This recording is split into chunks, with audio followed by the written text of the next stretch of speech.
You might think that getting into the IT field is impossible without a computer science degree, but Tech Coach Ralph is here to prove you wrong.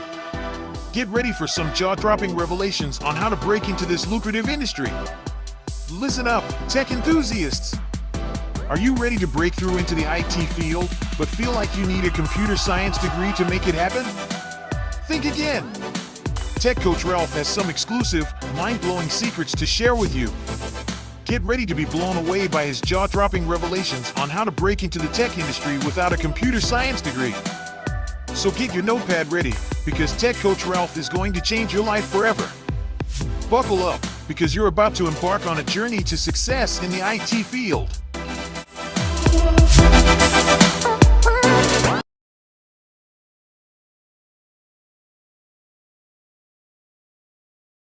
Let's get it.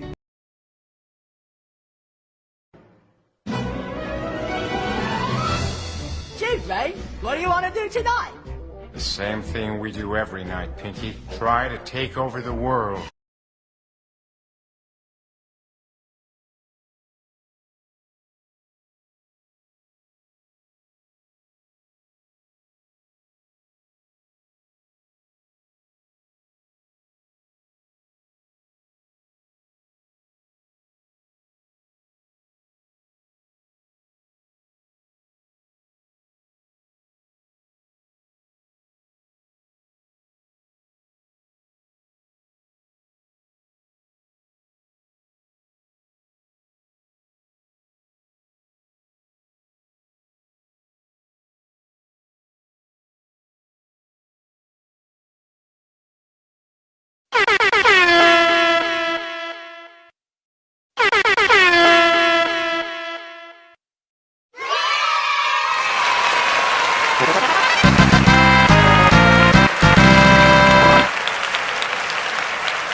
I'm back.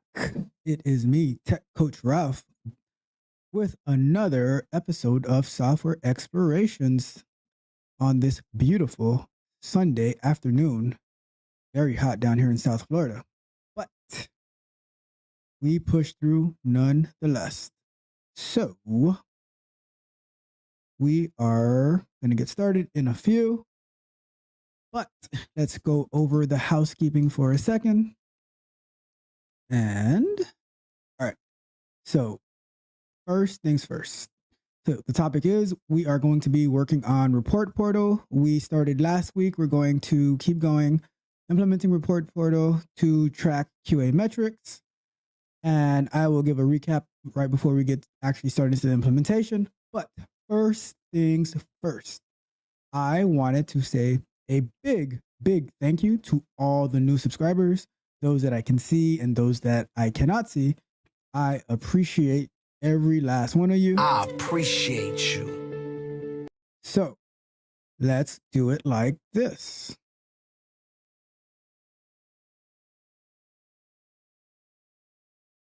One that I can see and one that I know personally is Marcus. So shout out to you, Marcus, for becoming a subscriber. Known Marcus for quite a few years now, and he is an awesome person, and we will definitely be doing some work together in the future. So, all right. And there's been like tons of other subscribers that are like, we're just growing so rapidly. So I'm just looking forward to all the growth and continuing to add value. I said last show that as I get closer to 100 subscribers, I'm going to have less availability. So if you want to work with me one-on-one, it is a good time to get it now, because last time we met, we were at like 67, 68. Now we're like at 77, 78. It's growing fast. So if you want to get some of my personal time to work one-on-one with me, I would suggest that you start working on that now. There's been tons of people reaching out to me, and I'm going to talk about that in a little bit, but tons of people reaching out to me, and we're having great conversations. So yeah, just wanted to put that in, remind you of that. Time is becoming more expensive, so get in at the ground floors. All right. So again, thank you to all the subscribers.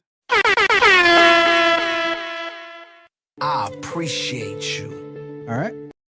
And the next thing is show schedule. So as you saw, I put it on the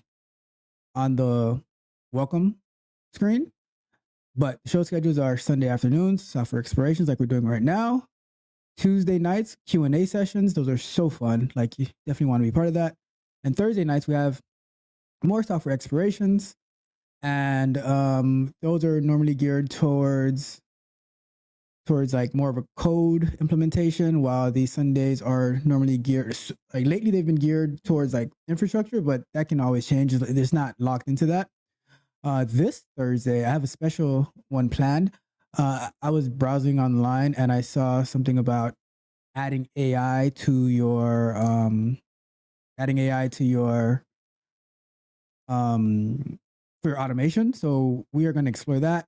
The caveat with that is this package that we're going to be using, this software, it is in JavaScript.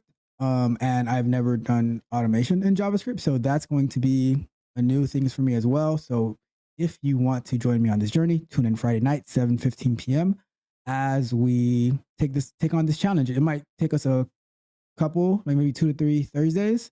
So we'll figure that out. But I mean, what's the rush? Because we are learning together, right? So once again, Sunday afternoon, software explorations.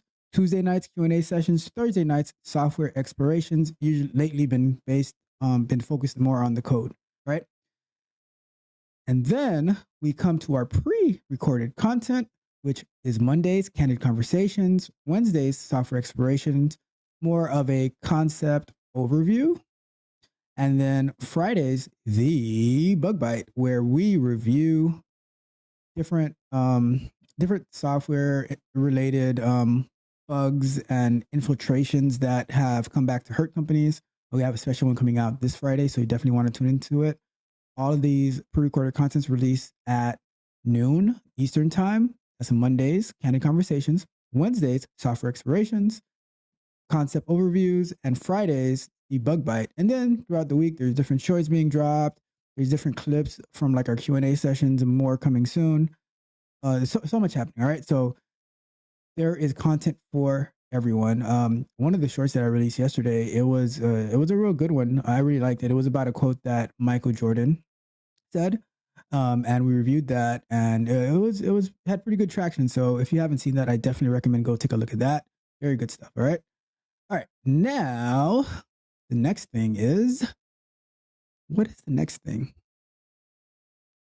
If you have not yet liked the video, please like the video, share the video, leave me a comment, interact with me in the chat, and definitely subscribe to the channel. All right. Like I said, tons of information coming out. Hit the notification bell so you can be notified every time a new video comes out, because there is definitely going to be something for you. Although the focus seems to be QA engineering, but I do touch on everything. Like I am a senior QA engineer. I've been working in QA for the past 15 years, but that doesn't mean that I'm not familiar with all the other concepts, because I've been working closely with Scrum Masters, product managers, product owners, software developers, DevOps engineers, all of those. I've been working with them closely, so I have a good idea. And although I might not know all the little details, the intricate details of each position, I have the good understanding to help you get, if that's what you want to go into, to get you there. And I have the sauce. All right. So that's that. And so shout out to that. All right. So like the video, share the video, subscribe to the channel, hit the notification bell. All right. Now, before we get into the next thing, I want to talk about a couple of things. All right. So just based off of interactions that I've been having. All right. So the first thing, I would highly recommend everyone, right? But in particular, people in software, right? People in QA, but also people who are interacting with people in like software engineering, QA, like full stack development, all that, like people who either do these positions or who interact with people in these positions, right? You have to get your communication skills up. All right. One thing about it, okay, so let's put it like this. If you need something from a software engineer or QA engineer or anybody in tech for the most part, right? Like if they're not like scrum masters or product owners, like who aren't like, because those are usually like more of social butterflies, right? While on the software side, most people in tech don't they don't talk that much because they're like, that's why we write code, right? So you need to learn what's the proper way to communicate to get the most value out of people in our industry. And what do I mean by that? So if you're just going to if you're going to ask very specific questions to engineers, they either like, if they don't have the answer, they either won't respond or they'll tell you like a straight yes or no, right? But if you're trying to extract information that would serve your needs, like let's say you need a software built, and you ask like, oh, is there any particular this type of person in like in this room, right? If there's not, you're just not going to get any answer, right? But that doesn't mean that they don't know, like they can't guide you or give you some insight in what you're looking for. But the thing is, the way that you speak to, I'll say us, right? You can shoot yourself in the foot by not having proper communication skills and not knowing how to interact. And this is like, it's more than just people in tech. Like like you need to be able to properly communicate with everyone if you want to get the best results, right? But especially for people in tech, you're asking like, oh, let's say, do you know like anybody in here who knows the language Go, right? And just because, like, depending on why you're asking, right? Because if you need some type of software built and somebody told you, oh, you should build it in Go, and now you go and he says, oh, anybody knows how to build how to build it in Go? If there's nobody there, they're like, you're not going to get a response for the most part, right?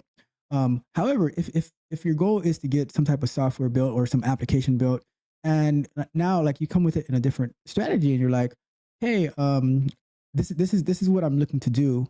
Is there any advice, any insight, or any direction on how I can get there? And then you're going to see the floodgates open up, because although we are not the most social, we love to share information, right? And although like, because definitely on our side, we have to improve our communication as well. But what I'm saying, like, if you're trying to get value out of us, right? Like if you need something, you need to know how to communicate the most effective way with certain type of people that they will open up to you, and then you'll have like a floodgate of evidence of information. Sorry, not evidence. You have a floodgate of information, right? So that's what I want to share with you. Okay. So work on that, and you'll have great interactions. You'll get so much further working with people in my industry. All right. So okay, take that to heart and work on that. Now. So before we go on, shout out to that. Right. All right. So next thing. Another one. So I am open to working with everyone. All right. But let's be clear about something, right? I value my time. My time is the most important thing to me. And so I don't associate with a lot of people. There's people like, I'll put it like this. And maybe it's a character flaw in me, but you know what? I quite frankly like it, and I don't care, right? I don't associate with everyone, and I am quick to forget people. And if I don't see you, then you don't exist to me, right? And it's not any malicious way. I'm very focused, and I'm very driven. I'm very dedicated. And why am I saying this, right? So the reason that I'm saying this is because I value my time, and if I'm working with you, I expect you to work, right? When I read Tim Grover's book Winning, it was like a breath of fresh air, the work ethic that he talked about and that he requires from the people he's training, right? So when people approach me, right, and they want me to work with them, I love working with people and giving them the foundation and the guide to get to where they want to be. However, if if you want someone to babysit you and hold your hand, then I'm not going to be like, it's not going to work out, right? Because the only thing, my motto, right? I have a couple, but my motto in this case, right, is the only thing that matters is the results. So if you're coming to me like if you have tasks to do and you're coming to me and you're like, oh, I didn't get this done because A, B, C, D, whatever, and you don't have and you want like sympathy or you want like you just I don't know what you want because like I maybe I'm not empathetic. I don't know, whatever it is, right? There's I don't like I don't want to get into that discussion about empathy, but if you seek me out, then I expect you to care more about your success than I do. And the minute that I start to feel like it might not even be true, but if I even start to feel that I care more about your success than you do, and I have to like start babysitting you and pushing you, I'm out. I don't want your money. I don't want your excuses. I don't want none of that. If I care more about your success than you do, I'm out. And let me put one more thing in there, right? One more thing. Because one of the reasons that I have this that the things that I'm doing is to help young people to not go down a route that they have no plans and now they end up wasting 4 to 6 years in college and rack up a bunch of debt and don't do anything productive with their life. And now they're complaining about student loan forgiveness while they're working at Starbucks or Walmart or whatever, right? I mean, if you're not complaining and you are happy with that, then I have nothing negative to say about you. But one thing I can't stand are people who complain. It's just wah, wah, wah. It drives me nuts. All right. So I'm trying to help. I'm trying to put that mindset ahead of time where let's say you're going into college for computer science. Honestly, that's not enough, right? Like just to say you're going to computer science because a lot like so many people that I know and even happened to me. Like the only thing I knew in high school for computers was computer science. I had no idea what it was, and then I go to college, and like it was just crazy. Like the other classes, like and I loved computers too, right? But the way that I got into the computer science major, it highly discouraged me from computers to the point that I'm like, oh, I'm just gonna switch to accounting or something, right? And it was just like because there was no advice, no preparation, nobody like there's guidance counselors in school and stuff like that, but I'm gonna be frank, like they might as well be useless, right? If they're not talking about your feelings and stuff like that, I don't like how are they supposed to guide you into making like career decisions and stuff like that when they didn't like they don't know anything about those careers because they went to school like they probably I don't know to be a guidance counselor. Maybe you need a master's or a doctorate or something like that. But the second that you let's say you do go to college for like computer science and you graduate and you land a job, already then you're way above those people who are supposed to be guiding you, right? And they didn't guide you because they couldn't give you any valuable information how to navigate into the work field because they don't have the experience themselves, right? I hope you're following me along here. And now to wrap this up with a nice bow tie, right? Because like I said, I'm working with so I know our friend of the chat, Melissa. I know what she's working on, and I know how hard she's working at 17 years old to become a web developer, right? Full stack developer. She puts in hours and hours and hours, and she's making presentations, explaining what she's learning, and all that type of stuff, right? But if you're a parent and you bring your child to me, you want me to work with them so they can make a change and be successful, and you expect me to babysit your child, that ain't happening. Like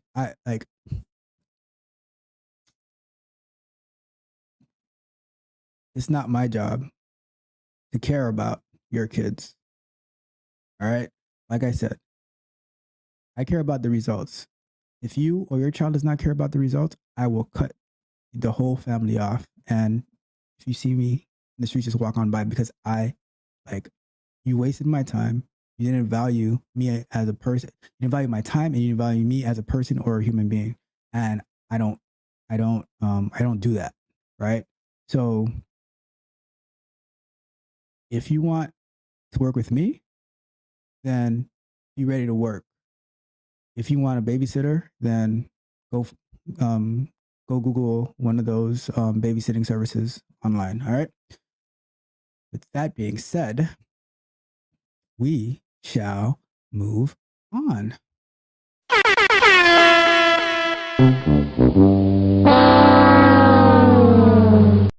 All right. So before we get into the show, I have a nice, fun thing for us to do. We are going to do an icebreaker. All right. So what is this icebreaker about? So it's going to be story time with Ralph. But before we do that, let me do one quick thing.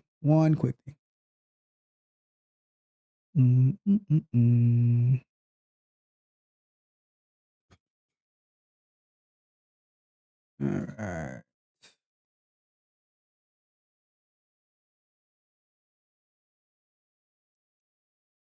Let's see here.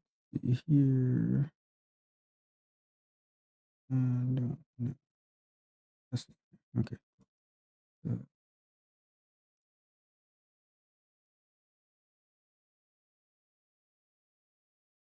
All right. We build it as we fly. All right. Cool. So now, all right, let's transition to our icebreaker. All right. So story time. I came across this yesterday, and we'll find out. So this story goes, the title is, I put vegetables in all my food to stop my roommate's kid from eating it. Mom threatens legal action.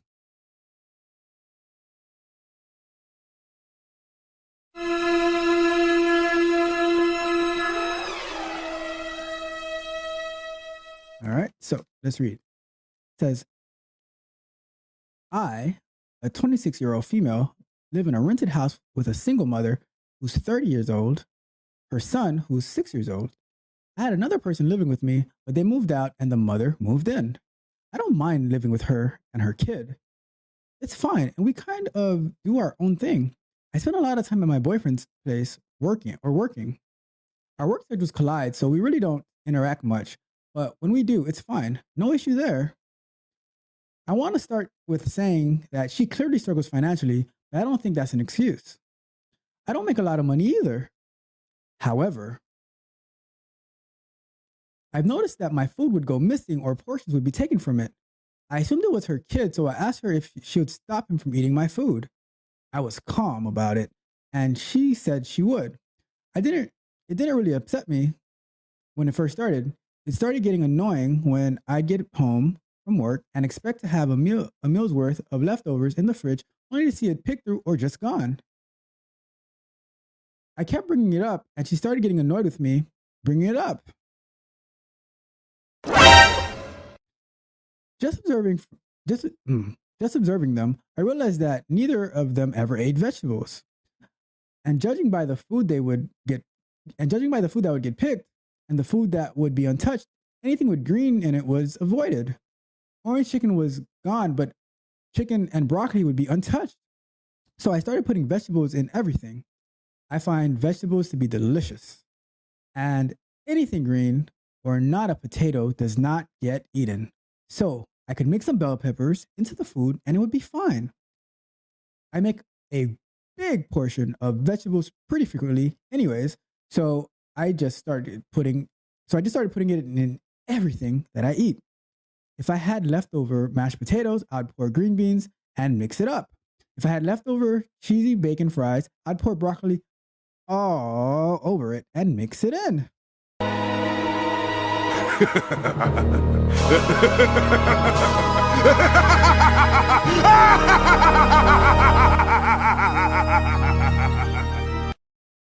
Usually, my homemade stuff has vegetables in it, but I started making sure everything did.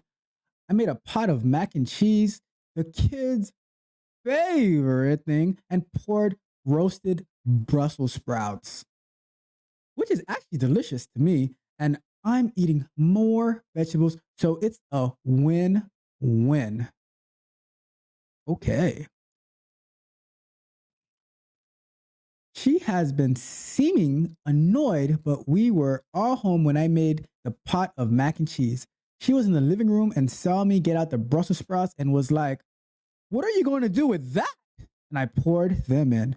She said I was being greedy and annoying. I just said, "I like Brussels sprouts." And that was it. She said, "We need food." And I told her to go and get some. Or stop buying prepackaged things and your money will go a lot further. What? I think she sees this as some big act of revenge, but I just simply wanted to be able to eat my food. Okay. Also, want to add that the sharing is not, and I repeat, is not the issue. It's expecting to have food there, and it's not. So often, I'd be working a long day, and I get home expecting to have a meal's worth of food, and it's all gone. Or I wake up in a rush and had my food ready to eat in the morning, only to find it gone. So now I have to skip breakfast. If she would just simply text sometimes, "Hey, is it okay if we eat insert food item here?" I would know to make other plans. I would stop for food, or no, I have to whip something up when I come home. Also, I think eating the last of someone else's food is just crazy and rude. If someone makes a big pot of something and you ask for a serving, sure. But if someone made something and there's one serving left and you eat it without permission, that is just evil as hell. So we move on.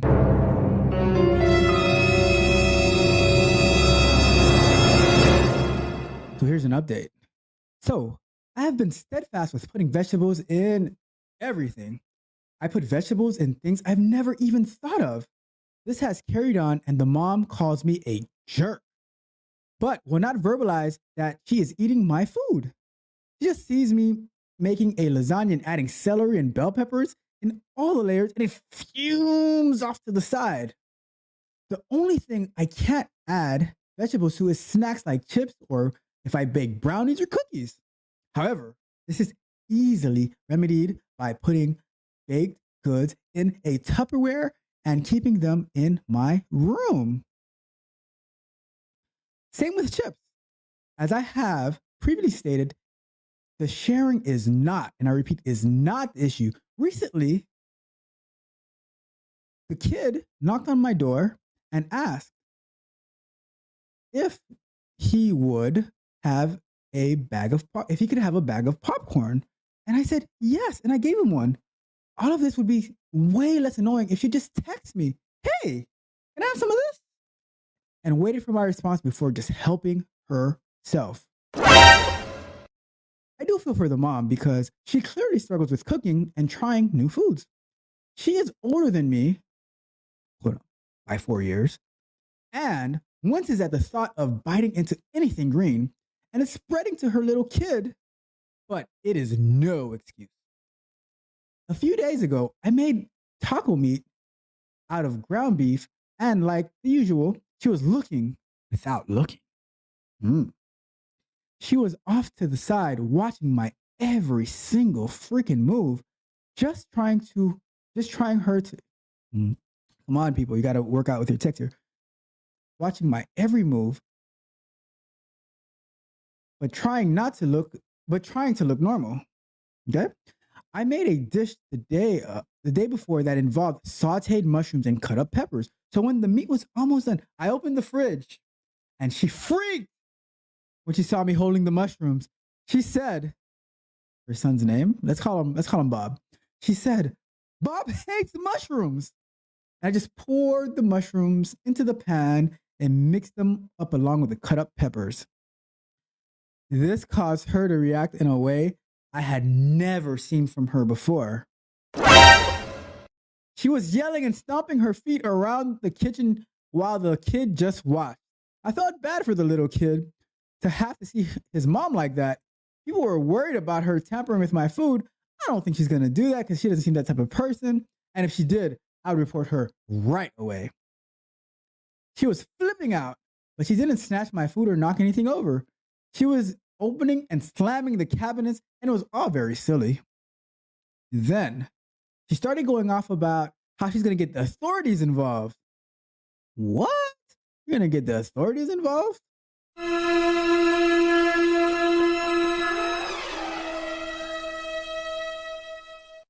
I just told her sure, and that she needs to relax. He went to tell me to relax. She seemed genuinely upset and stressed, and I told her that I understand being a single mom is hard, but she needs to use her government assistance more responsibly. Message! She'll come home with cold mac and cheese, sushi, and chicken from the grocery store, prepared foods, and blow all of it on that. I suggested food pantries and buying ingredients that last a while, like potatoes. Message! She said I was being condescending and I always have food to eat.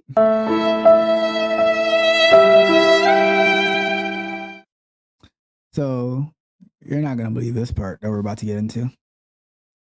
So this is to address, just make a portion of your food and set it aside for her and the kid. I do not, and I repeat, I do not make enough money to regularly feed 2 other people. And I'm going to add my own, to feed a grown adult and her little kid. That's me adding to it, right? If every now and then she asks for some of my leftovers, sure.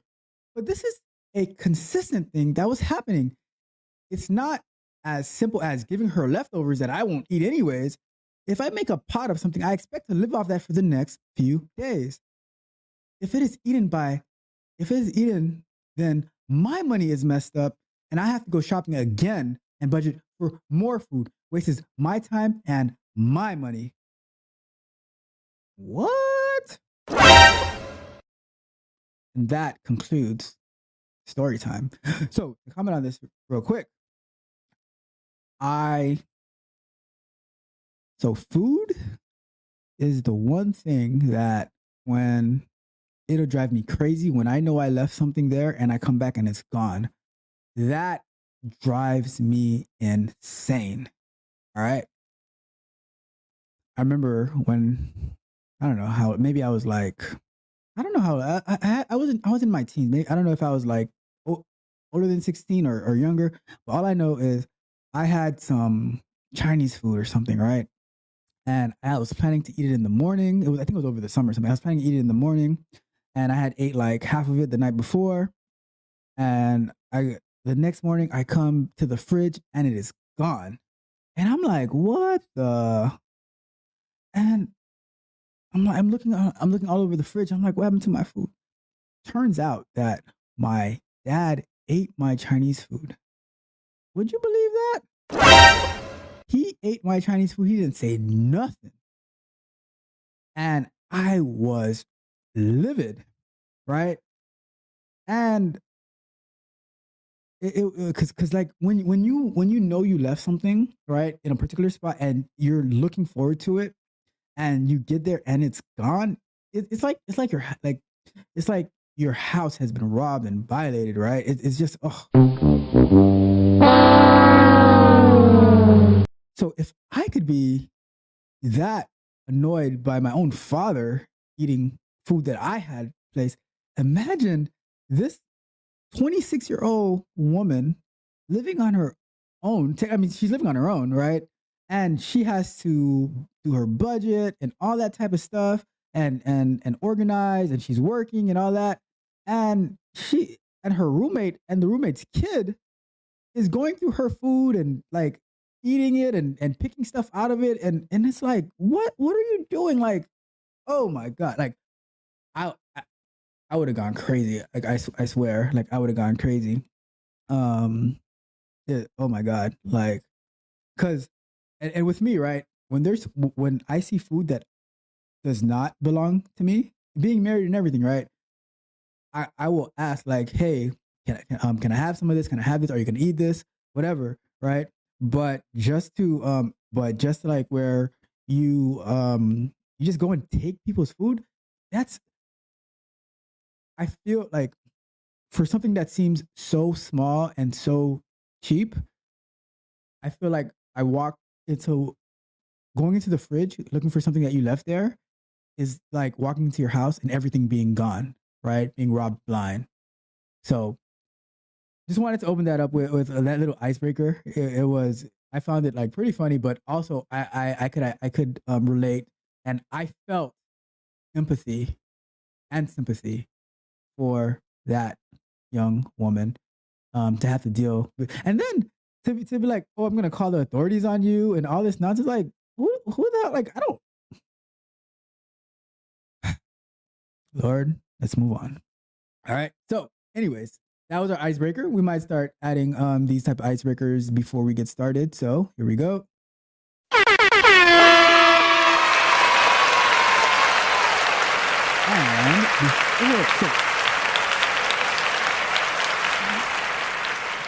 what we're gonna do is what we normally do for our software explorations.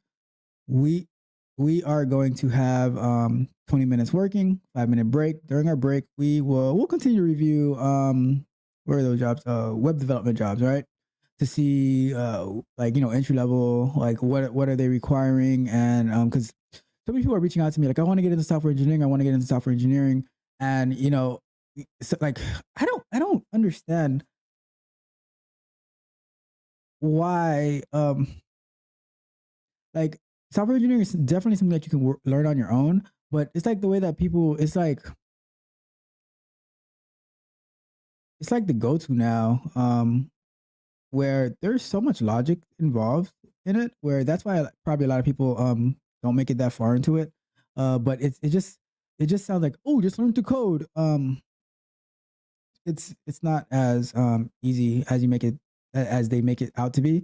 And if you think that it's going to be a cakewalk and you're just going to like, you don't have to work hard at it, then you are sadly mistaken, my friend. So know what you're getting into. Like the same way a lot of people didn't know what they were getting into when they were going to college, and they took these majors that didn't get them, like didn't give them they did what they wanted to do and not what they needed to do, right? And now they are in a situation where they can't do what they want. They have to do what they need.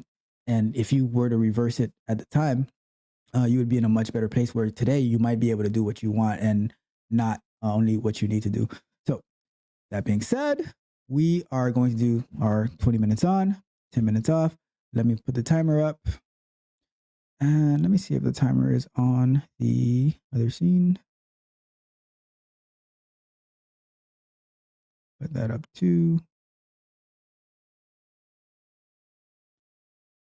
All right. Oh, let me move the timer on this one too. Let's move that to the others. Oops, that's not what I wanted to do. Okay, so I'll move the timer to the other side. That way we're not blocking anything. So 20 minutes on, 5 minutes off. And during that time, we'll address the chat if there's anything. And if not, then we will go to our LinkedIn. Let me pull LinkedIn up while I'm here.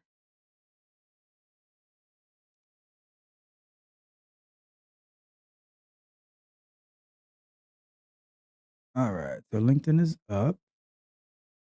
Go to the job section. All right, cool. So we're gonna need our we're doing it in we're getting it set up in Java last time for Uber Eats. So we have that. And oh, funny update, right? Funny update. Remember when I had trouble logging into ReportPortal because I forgot the password? Well, my friends, it's not because I forgot the password. It's because I was using the wrong username. Right? The username is not just admin; it's super admin to get set up. So Stupid. all right. So we are going to get going and let's see. But before we do that, what do we need? Please offer me your energy. I ask of you, please. So let's open this up. Pour it into our warrior spirit.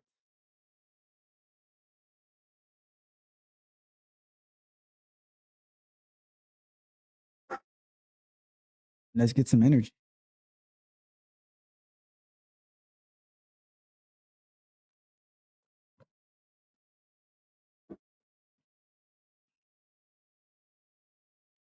Alrighty, so let's get to it.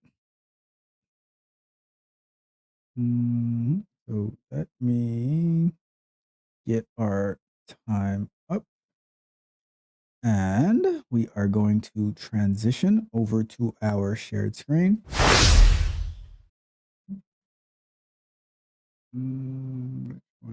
Okay, so let me adjust real quick.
All right, so we have on our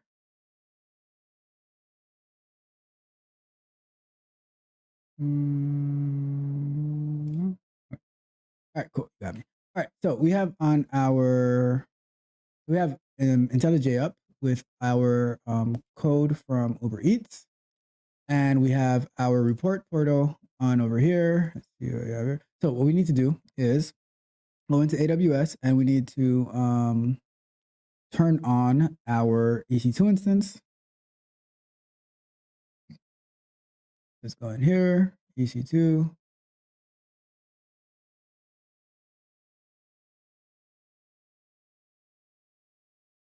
And do we start the clock yet? I don't know.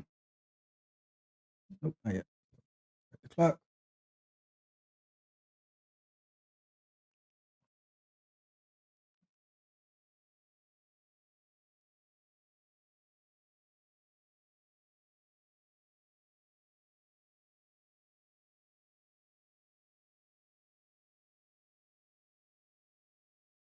And let's go to our to go to instances, and let's do nothing's running right now.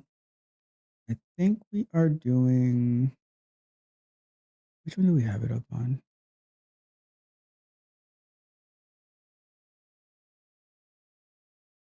We had it on this one. Let's try that one.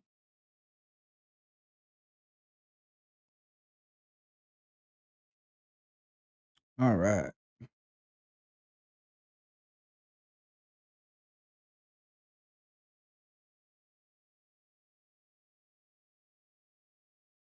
So let's see what's running.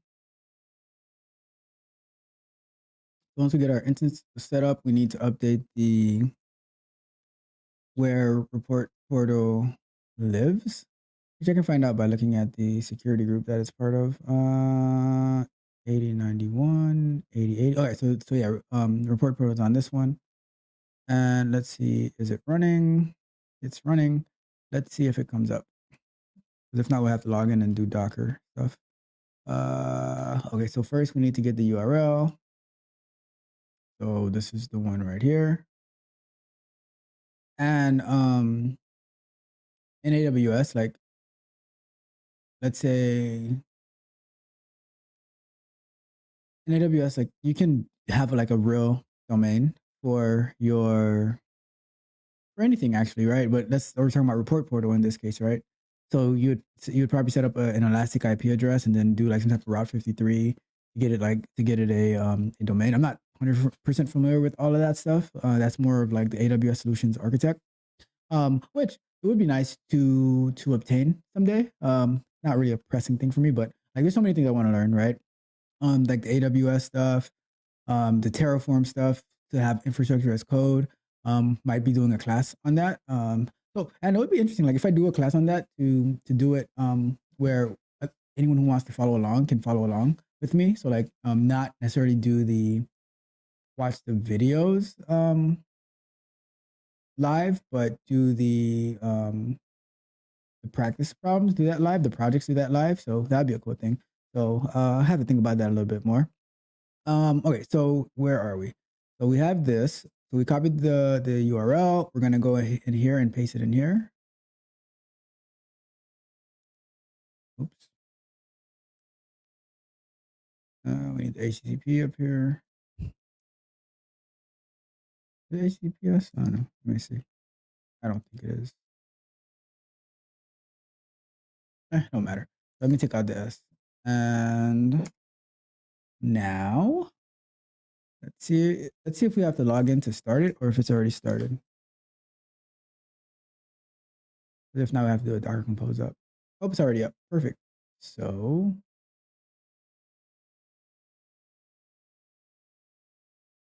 let's log in as super admin.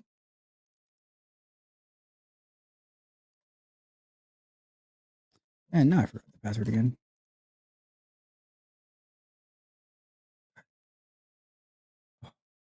Where is the password?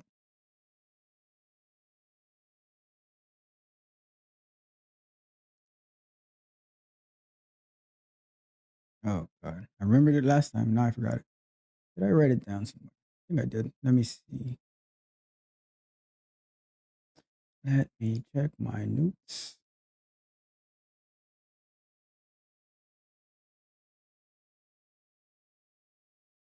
Let me see.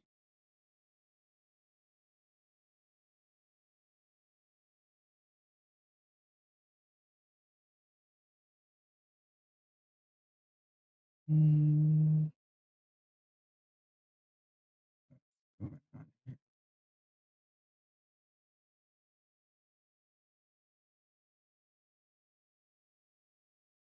Let me see. Yeah, worst case scenario, just restart the whole thing. Wait a second. Let me see. Yeah.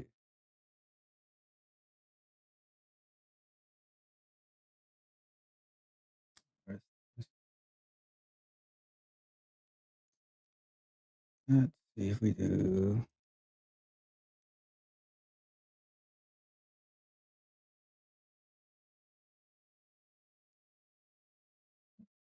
I got that one. All right, so we'll come back to that one.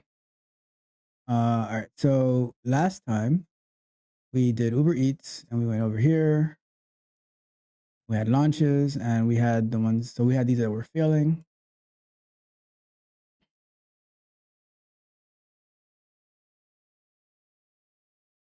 We said we need the logic to handle choosing required toppings, flavors when it chooses a restaurant that requires it. All right, so that's what. So all right, before we get going too far, Report Portal is used for tracking QA metrics.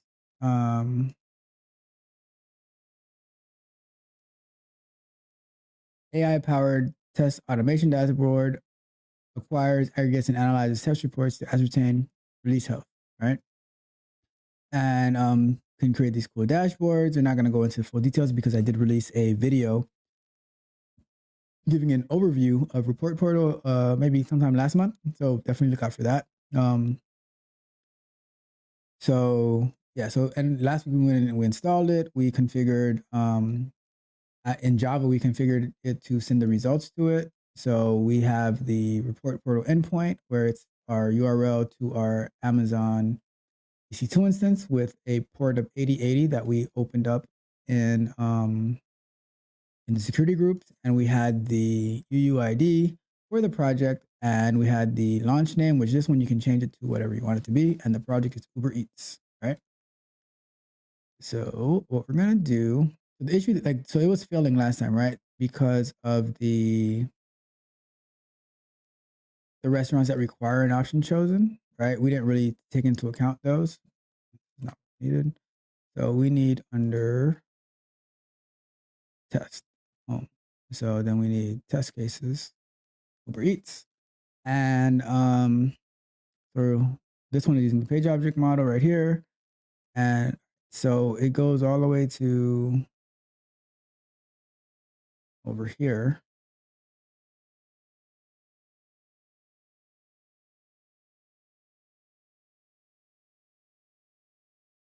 So let's see if when this fails, it's gonna stay open. So let's not quit on failure.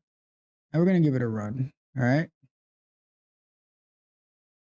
And that way we can fix it if it fails.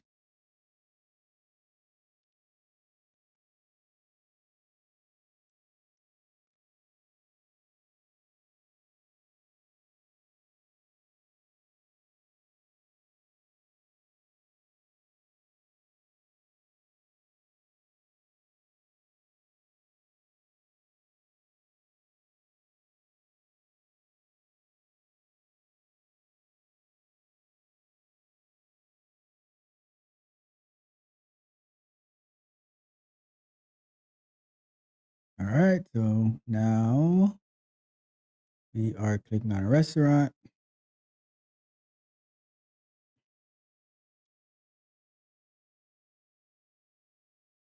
It's going to fail over here because we do not have the options chosen.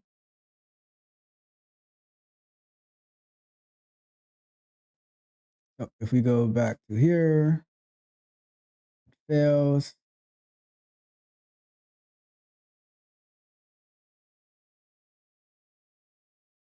It fails here. All right. So what we can do first is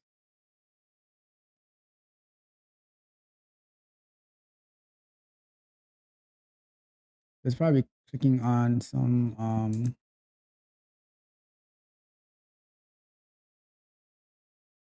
button here or not.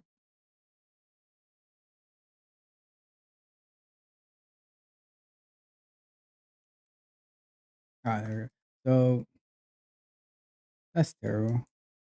That selector was so bad, but because it's just clicking on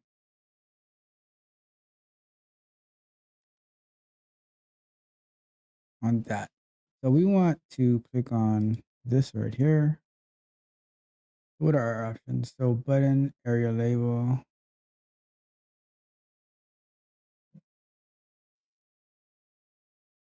Okay, so here we go. Let's use this.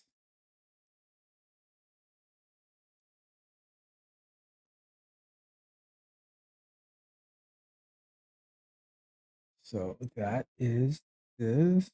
And then we will do button. All right, so that's to add the item to the cart.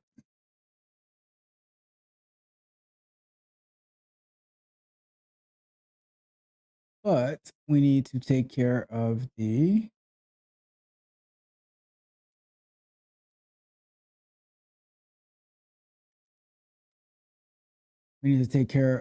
required items, because if I click on this, it shouldn't work because I didn't enter in the required items. So let's say we do inspect. And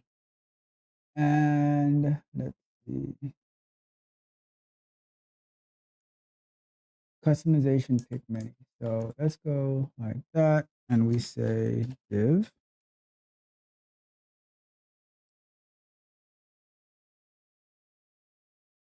So here is some logic that we could do. So if I was doing this in like a work related situation, and there's two required sections, right? What I would do is say, is there more?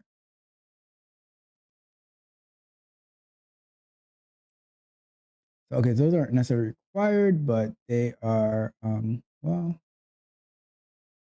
okay, there's a few required sections, right? So what I would do is saying, count the amount of required sections that there are, and then loop through those required sections and click the first checkbox for each. I'm not going to do that in this case because to continue focusing on the purpose of this, we just need to, it's just the first check, right?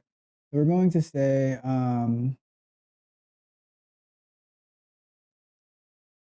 this one, and then do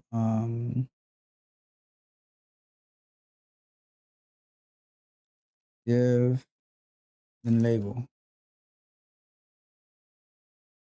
right? So then what we can do is we can just say go through each of those sections. So let me do this, right? Just to get this through because we don't want to spend way too much, and then like because not every like on this site, not every product that's chosen is going to have 5 different options. So we would need to optimize that. But for the time being, I'm just going to do driver.find element and then by XPath and then do that and then do a click, right? That way we can get through this part of it. And then later on in the future, we can always optimize it a bit. Right. So, and we need to do that like 5 times, but we need to do it where it goes through each section. So if we do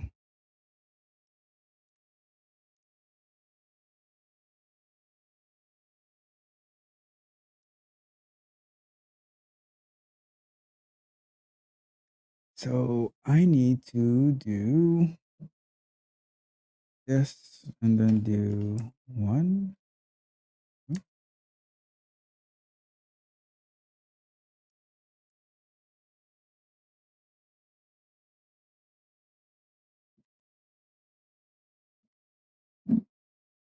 So that's 1. What's going on with my, oh, I'm using, so this isn't XPath, this is CSS selector. But I wanted to use XPath because it would be more, it's going to actually do what I needed to do. But okay, let's just go like that. At 1. And then div label.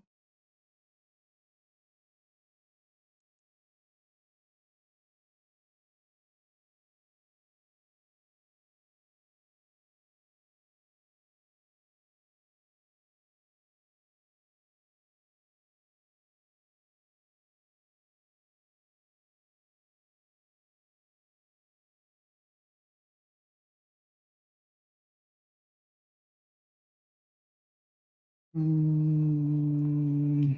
me see.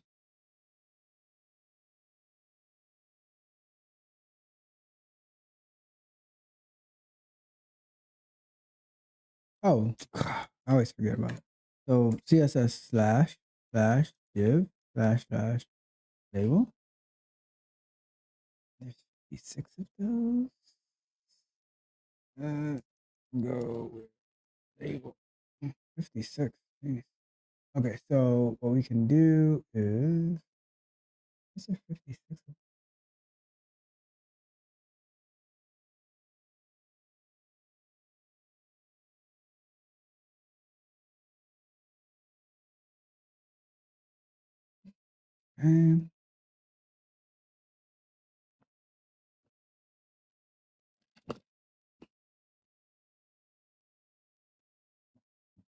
Mm.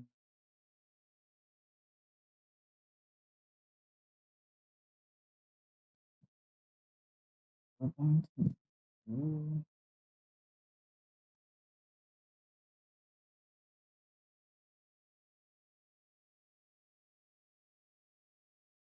we are going to need to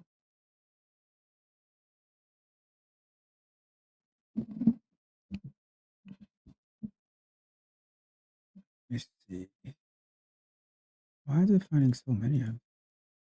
Oh, okay, because all right, no, that's fine because there's one for each of them. Okay, cool. So let's do that. And let's change this back to put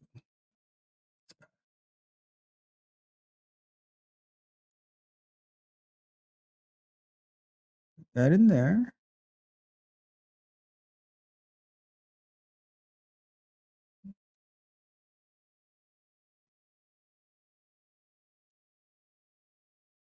All right.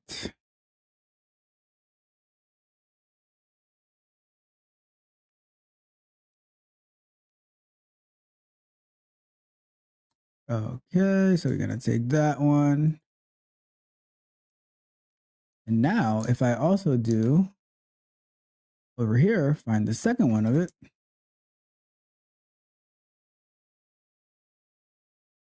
What?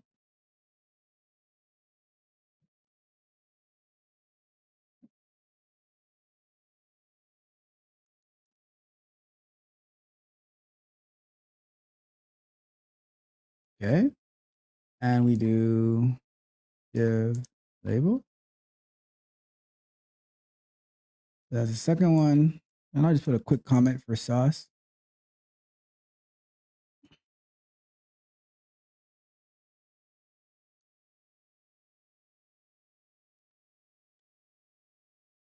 Or what the heck just happened here? Hold on. So all right, let me put this one and then I'll fix the one up above it. Driver.find element by xpath.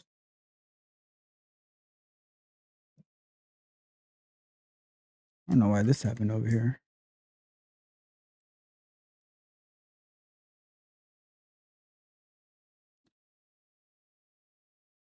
Okay. So it should probably be the same way then. Let's go like that.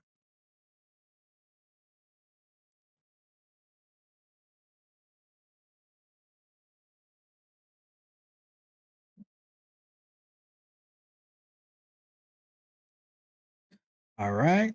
And then that one we're going to do click as well. And let's see. Another one.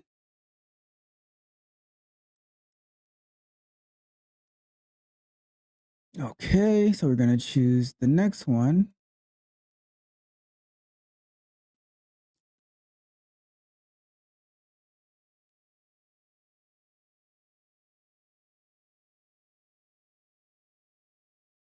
Lunch break! Lunch break!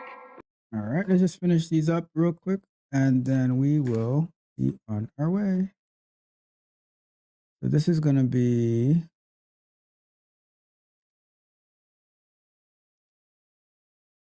one of these. One of these. Oops.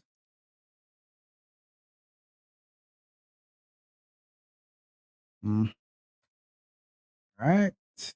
What the heck? Okay, cool. So there's that. And then let's go back. So here we are at the dot click. Close that out. Let me close this pane so you can have a better view. And then we go to number 4.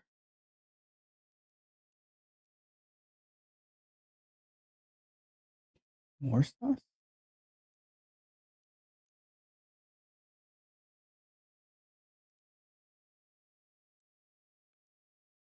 Okay, so this is 4. And just clicking the first one for each of them, right? So then this is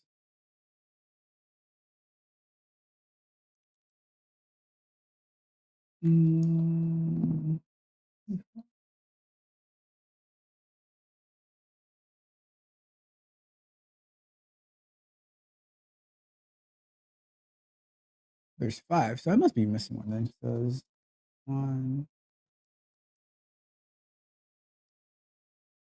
Okay, so let me do one more.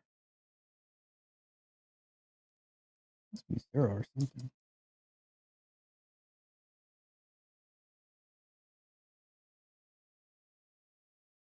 So if I put this as 0, I thought you have to start this just by 1, but it's finding 5 instances of it.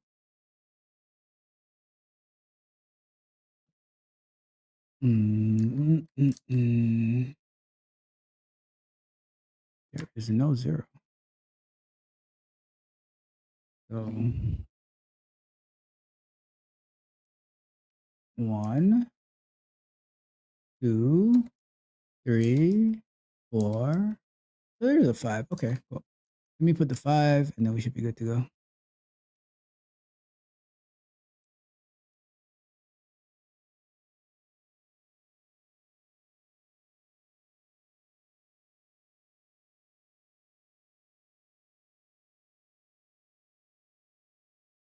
All right, so now if we run it, it should capture it all, and then we'll go to break. Let's see what happens.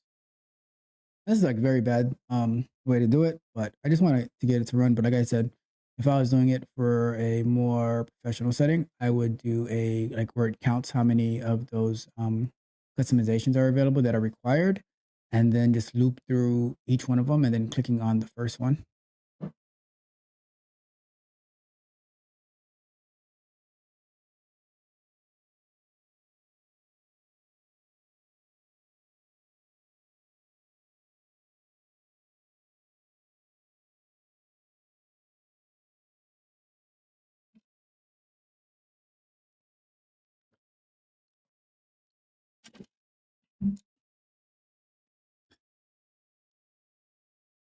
Oh, and then choose the same one. So that's that's the issue that I was referring to. So maybe I'm like, you know what? I think when we come back from our break, I'm just gonna code it to and then you'll see a good exercise in writing a loop statement where I'll just code it so it can handle it the right way. Yeah, I think we'll do that because we got time. What's the rush? If we don't finish today, we'll pick up next week and we'll keep going because we are here to learn and to explore and to get better. So if we can do it a better way, then why not? So let's go to break. All right. So let's check the chat.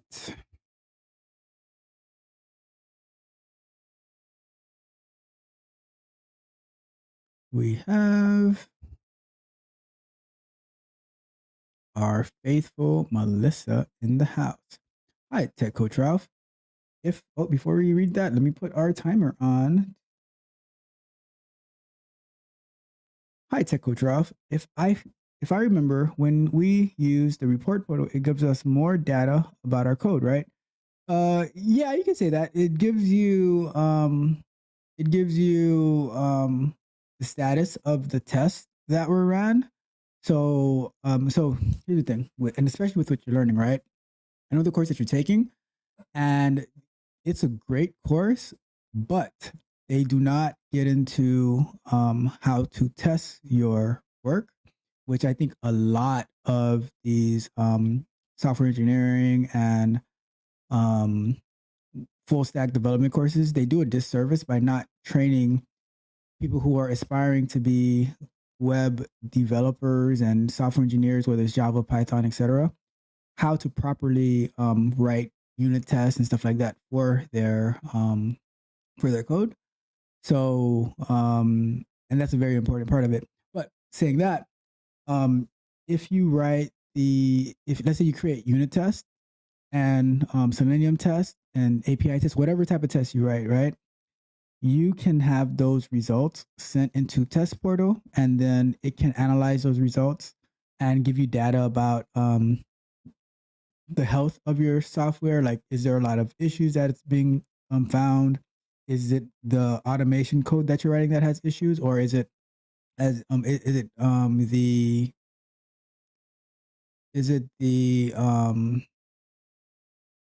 is it the automation code, or is it like an actual problem in the functionality of the website that's causing it to fail, right?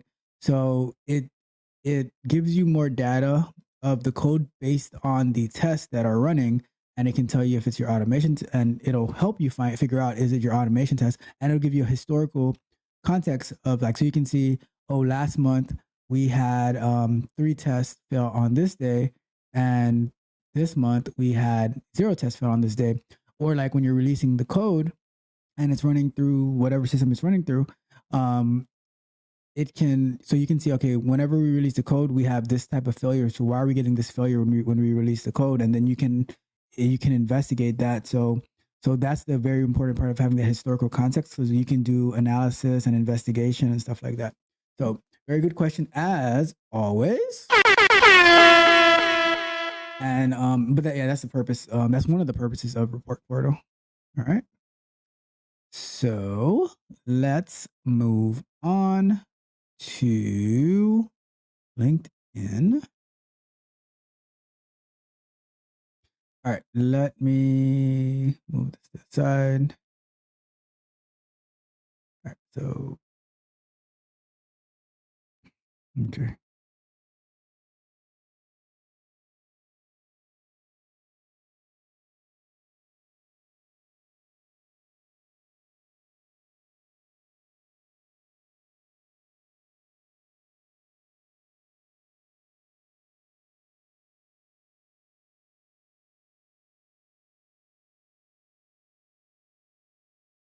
All right, so we are going to do this. Let me see. Let me mute. Let me. Okay. Cool. Let's go here, and let's keep looking for full stack.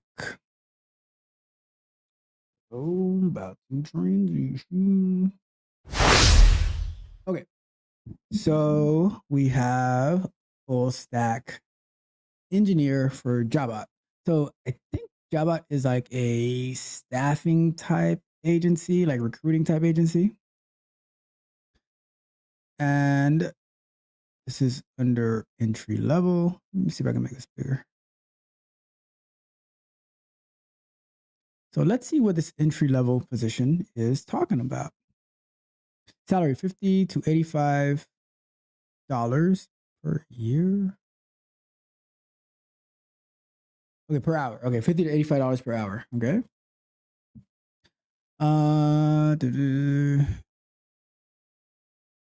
Okay, so let's see. A company whose product helps combat money laundering within the United States is looking for a software engineer to work on 2 products offerings that are going to market soon. In this role, you will be building applications that improve supply chain capabilities as well as risk association. Ideally, get a move on, back to work, chop, let's go.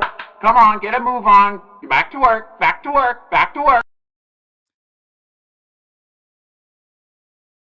Ideally, they're looking for someone with most of the following: 3+ years of experience with software engineering, Java, Spring Boot, React, in-depth knowledge of JavaScript, HTML, and CSS, experience with RESTful web services, experience working with cloud platforms, AWS, Azure, Google, etc.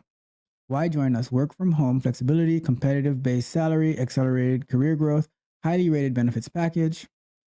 Job details. The ideal kind will have most of the following, all right? Ability to obtain security clearance, 4 years of experience with Java, must have experience with React, in-depth knowledge of Spring Boot and MongoDB, experience with RESTful web services, experience with cloud platforms, AWS, Azure, Google, etc.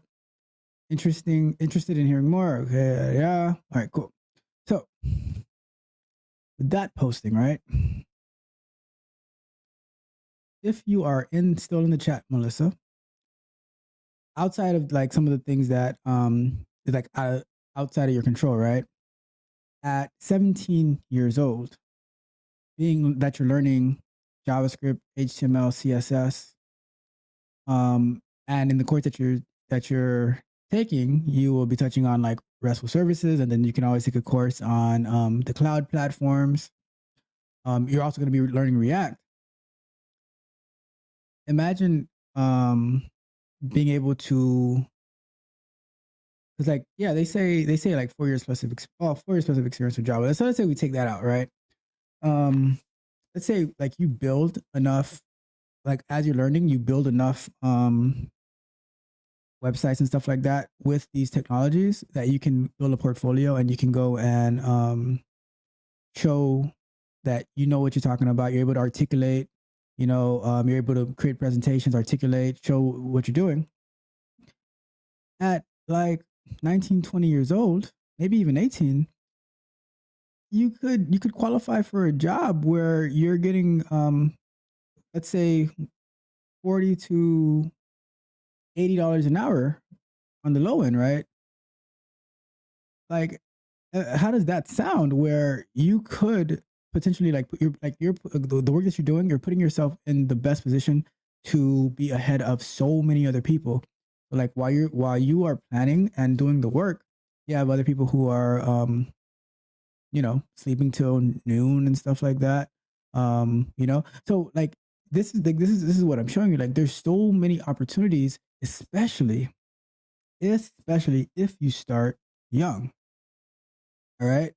So and that's one of the main focuses that, like, especially when I work with the younger crowd, is to not waste your life and not waste your time. Time is money. And if you are not taking your time seriously, that means you don't care about your money either. Right? And if you don't care, please know that I definitely don't care as well about your time and your money. I care about my time and my money. All right. So I just want to say, like, that's why I look at these jobs. So you can start seeing what are the requirements, what do I have to do to get it? And especially if you're young, you can see, like, this is the money that's waiting for you out there. And we're gonna look through some more, right? So if you can put yourself in a position that by the time you're 21, 22, even before you graduate college, you already have the knowledge of all that stuff. You know how to work in an environment where you're like presenting and communicating and stuff, like the stuff that you're working on. You put yourself in the position to make the most money possible, and then you just soar from there. All right. So with that being said, we will get back to work. All right. So where are we? We're here. All right. So if I refresh, or not refresh, but if I go back here, all right, another failure somewhere. So what we were going to do, we were going to, that's the one I just failed. We're going to optimize our code, because when it shows Buffalo Wild Wings, we have to choose all these options, right? But when it chose KFC, look at KFC.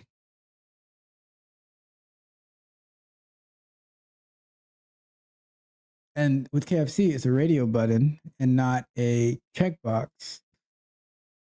Let me see.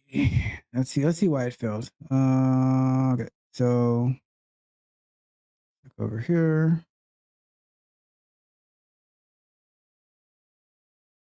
And let's start our timer. All right, so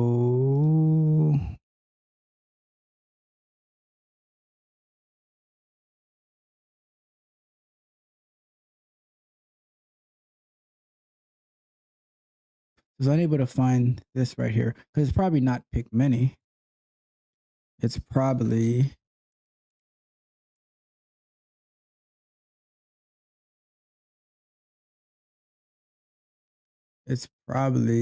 pick one or something like that. Let me see. It's my guess.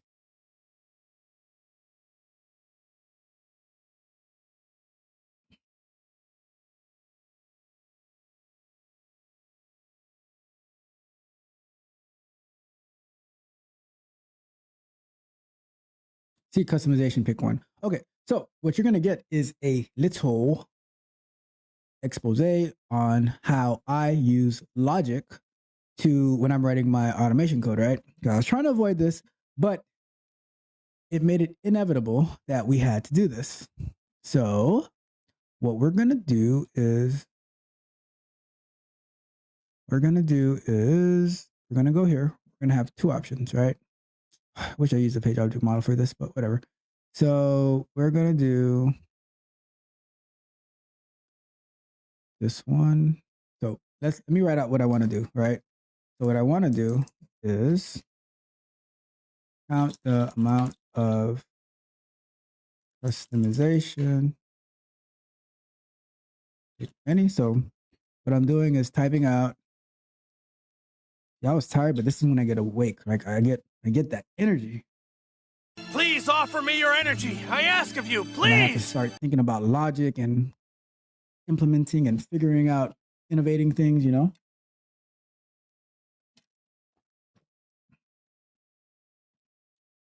So we're going to do, let's say customization required many. I don't even think it has to be required, right? So, and then we're going to do one for pick one, right? So count the amount of customization, pick many. And then we're going to say, click a checkbox from each. And then we're going to do the same thing for customization. Pick one. Count amount of customization. Pick one. And then we say click a radio button from each. All right. So now let's start off with this code. So customization pick menu. All right. Count the amount for each. So we're going to do driver.find elements.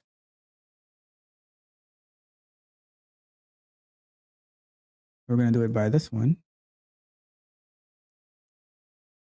And we're going to say by XPath, the same thing we did over there.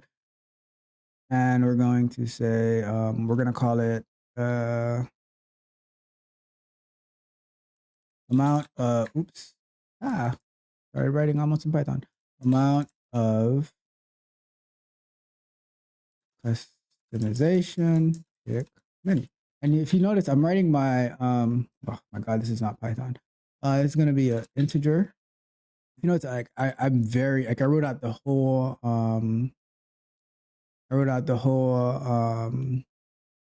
the variable name is very descriptive, right? So here I say size.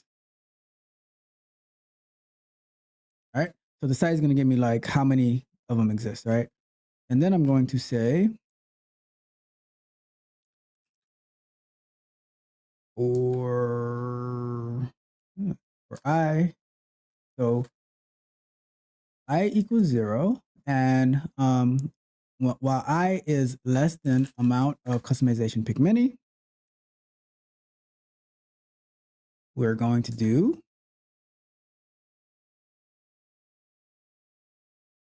this. We're going to click this one.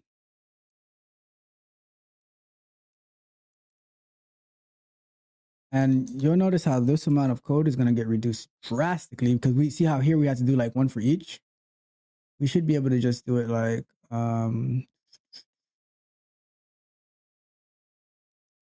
that, and then plus, and then we do I is in here. And it'll go, so this is going to have to be I plus 1 because it's starting at 1. 1. Plus maybe. I'll just leave it as plus 1. Or I could also start this at 1 as well, and then make this to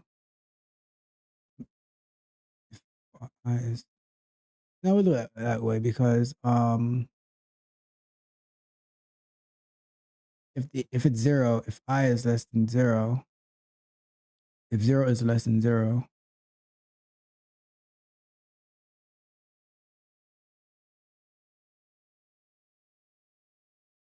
I think that would work, but yeah, I'm gonna leave it like that for now, right? And we'll see what happens. And then here I can get rid of all of these. Although I'm going to leave this as, let me just take this so I can use it for the new one.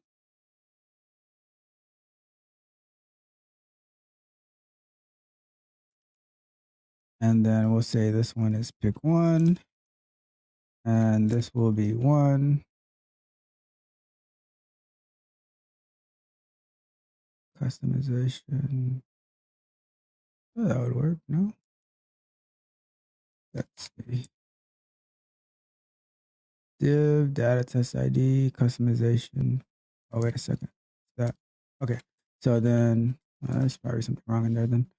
And then label. So just choose one. Okay. So what's up with this then? All right, something's up with that. Let me see if I have the same mistake up here.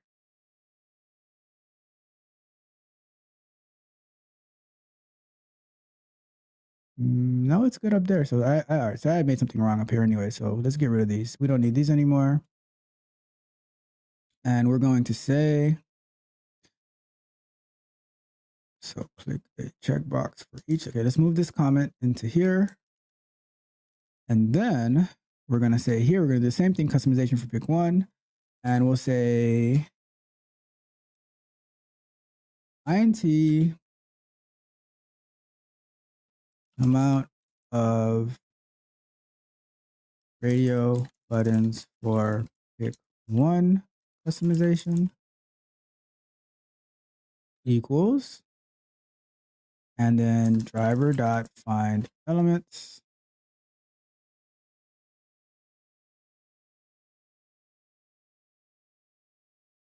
and then by dot CSS selector. And I don't want you guys to think that I don't know how to do the page object model and everything else, because you saw me do it on the Hey Chlor live stream from the past few last Thursdays. Like I said, I'm just doing it like this just so we can get through it. But as you can see, right, the way that I'm doing my loops and everything like that, I know what I'm doing. Don't go on an automation challenge with me. You know, we can have some code wars. You know, we can have some code fights. All right, so we have that, and we're going to say from here, we're going to take this one, take that, and then we're going to do size. All right, now we're going to do the same thing for I, and then this is going to be amount. Let's pick 1, and then we'll say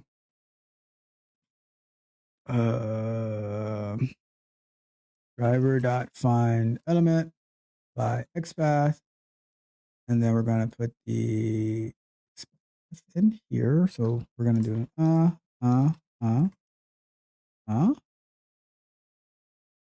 then let's go like that, and then 2 quotes plus plus, and then I plus 1. See how that looks. So that should be able to, so then we're going to do a click here, and that should be able to handle that. And you know what? I will eventually take this through the, we're going to optimize this code anyways, just so we can have it looking better. You know, I don't want to leave it just like that. And then we get here and it's going to, did we remove something by mistake?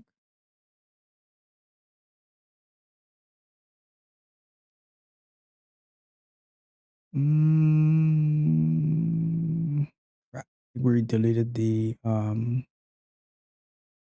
we deleted the add to cart button, but we can always add it back right now. So let's do this.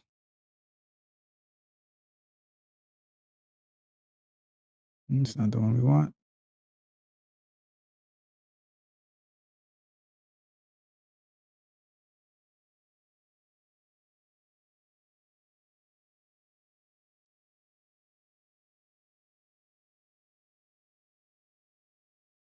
Let's take that out. Yeah, I could probably do that one in CSS selector. Div data test, add to cart sheet. That one not working. Oh, there's no ID and there's just data test. Okay, cool. Data test. Oh no. Add to cart. Let's just do that one over.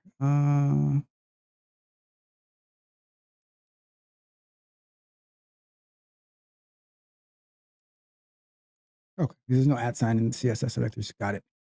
My bad. So much going on. All right, cool. So we got that. Let's just do, or not that one, but we want to do inside of it is going to be a button. All right, cool. Button. Okay, cool. So now we're going to take that, go in here, and let's do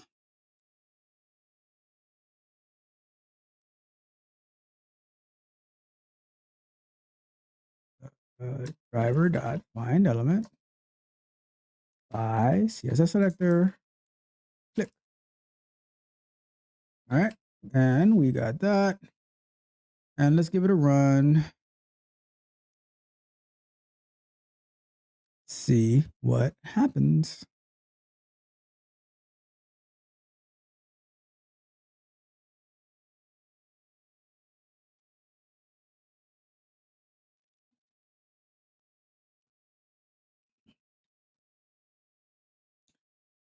Let's see.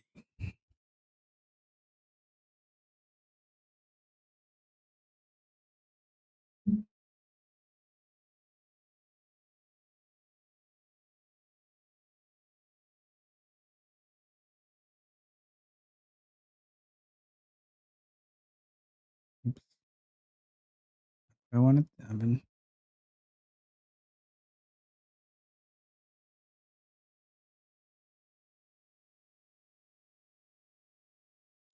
Now we're at Panda Express. And this is what I was talking about. Like, you never know what's one is going to come up. So you need to be able to write your test where that it doesn't really matter what comes up, and it can test the whole end-to-end scenario, especially when we're doing these automated tests end-to-end. So you see now we have another type of situation that's happening here. So let's see. Let me see what happened. So why did it fail this time? So it failed because it was looking for 0.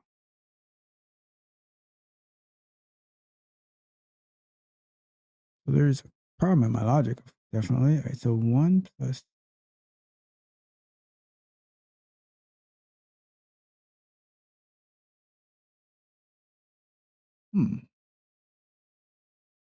Before we address that, let me see what code this is. If this has a pick many or a pick one. Must have had a pick many because that's the code that it executed. Yeah, it does have a pick many, and then we would be clicking on the. Oh, that wasn't gonna work anyways because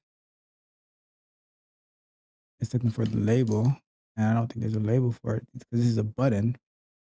Geez, they have so many different options. All right, so we need to be able to handle whether it's a button or. So if I clicked on that, okay, so we need a. Maybe I can do it with. This is how I'm gonna do it. I'm gonna do it like that. So we can do. So let's fix that. So for the time being, I'm just gonna put 1 in here. But instead of label, I'm gonna put button, or maybe no div, just button.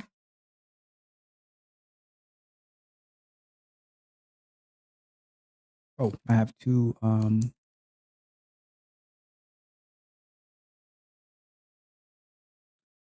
data test ID, customization, button.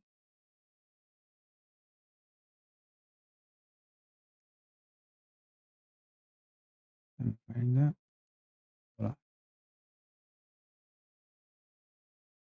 All right, something is wrong in my. Let's try that again. That should have worked.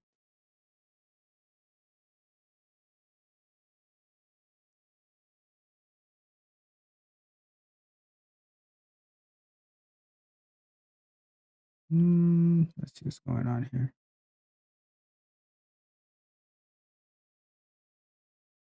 That's so weird. Here, right here. Let me see. Data test ID.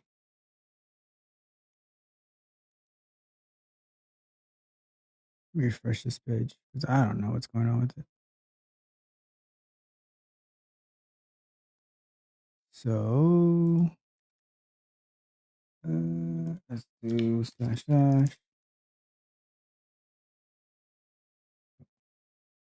All right, let me see. What am I missing?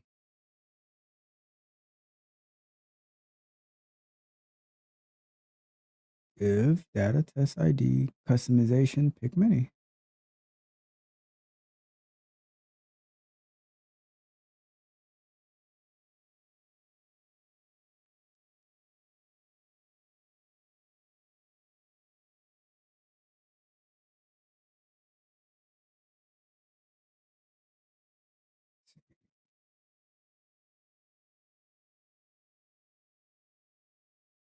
All right, CSS selector. I don't know why it's not working.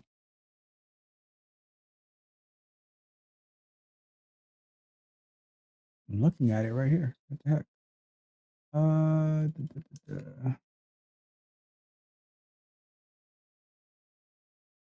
Oh, I'm using the wrong search thing? That's weird. How did I get down? How did I get down there? Okay, so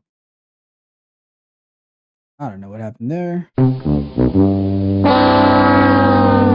Right, so this is gonna be / div at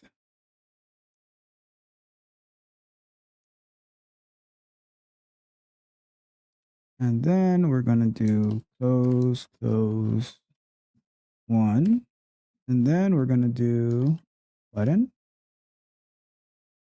or let's do it like this, div button. Now we can add this on there too. Here you go. Just to be a little bit more specific. Oops. Button. And we're gonna go with that @ symbol. And that right there. And what happens is, so now we need to make it either or. So in order to do that, we're going to do, so, and I think it's a pipe. Yeah, it's a pipe. So instead of the button one, we're going to do,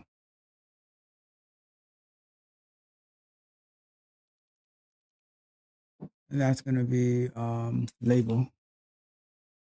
All right, cool. So now whether it is label or a button, we should still be able to get it, right? So we're going to add an extra parentheses over here. Oops. And this, my friends, is quality engineering at its finest. Lunch break! Lunch break!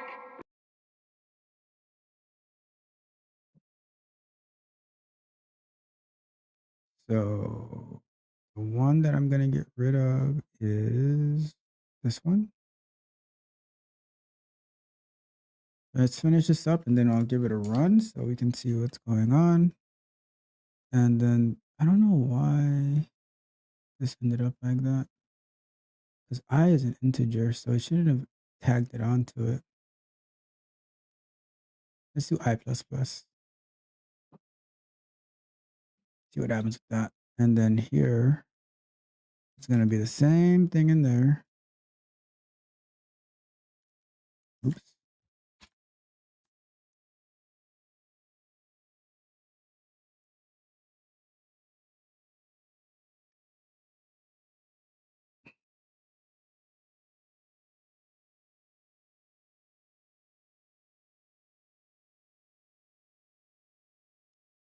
Let's see what happens, because I don't know if it's going to be one of these in the pick one as well. So, but let's just give it a run. You know, we're just handling the logic for it. I'm not sure why that became 0, 1, but I don't know. Let's go. And whether it passes or fails, we're going to go to our break and we will check the chat, and nothing in there. We will continue looking at jobs.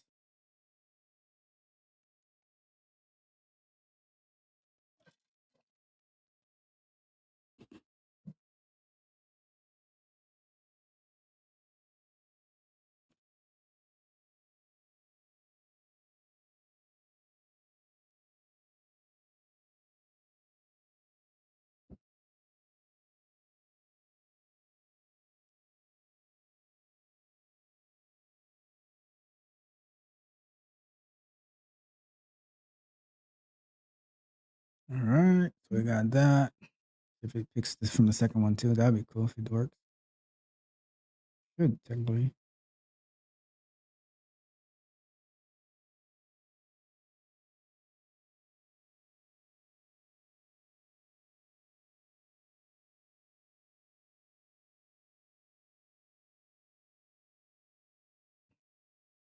Okay, so let's see what happened.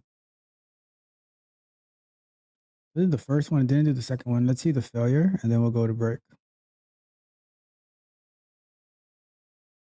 Oh, we didn't have the failure there. Maybe it needs some wait time, actually. That's probably what it is as well. That's the pick one. Let me add the wait time, and then we'll take our break. Time that bleep. And we writing Python code. Haha. Red dot sleep, and we'll give it like 1 second wait time. All right, cool. Let's transition to our break. So, let's see. Anything in the chat? I do not see anything. So, what does that mean? It means that we are going to our job search. Before we do that, let me take a quick look at something. All right, we are good to go. Let's do this. All right, cool. Let's keep going. All right, job search. Let me see. If anybody's watching, feel free to drop your comments in the chat, and I will address them immediately during breaks. All right. So, we are gonna transition back to LinkedIn. Okay. So we already looked at Hilton Software on Thursday. So let's keep going. Hinge Health, based in Austin, Texas, looking for a software engineer, level 2, full stack, mid-level. The pay is $95.5 thousand a year to $163,000 per year, and that's from the job description. So let's take a look at that. Right. So hybrid position, full time, entry level. Though in the description it's saying mid-level, but that's fine. Pretty big company. So let's go straight to the requirements, and then we will look at, and it's at the time for 5 minutes. So let's do that. 5-minute break. All right, cool. And let's see. All right. So what you love about us, we can always look at that later. But pay $99.5 thousand starting the low end to $163,400 the high end. Consider the range above plus equity and benefits. So you get equity and benefits in addition to this amount of pay. And this pay would be based on your experience and all that. So, and then based on the experience, right? So let's say you have X amount of years experience. We haven't looked at that yet, right? But let's say you have X amount of years experience. You have and you meet the requirements. So, and that's the thing. All these people who want to do self-learning, boot camp, etc., which those are great ways to learn. But the closer you come to those company requirements, so if they say they want you to have a bachelor's degree or a master's degree in computer science or some IT type related field, and 4 years of experience. So let's say you don't have the degree but you have the 4 or 5 years experience and they're willing to hire you, it is possible that you, like, let's say with the 4-year degree, you could get to like 145K, right? But because you don't line up to all the requirements, and that's why they have the range, so now maybe they'll offer you like 130, 132, something to that extent, right? So that's where those, like, the degrees become more valuable over the boot camp route. You know, I'm not saying that's always the case, but those are the things that you have to consider in like why you would get paid and stuff like that. So, please note that that the base salary range is a guideline, and individual total compensation will be based on various factors such as qualifications, skill levels, competencies, and work location. So you see, like, without even reading that part, I already was saying that, like, there's many factors that go into it, and it's all of the things that they're requiring versus how you match up to it that can, so like, let's say you have your degree that matches up with them, and then you have like 10 years experience, you're probably going to be landing more on that 163-ish range, right? Versus you're brand new, and we'll see what the minimum that they want, or, you know, that they're advertising for. And then, like, you're going to be getting from that like 99 to like 1 something type range, you know? So let's see. So we don't need to read the about right now. Wait a second here.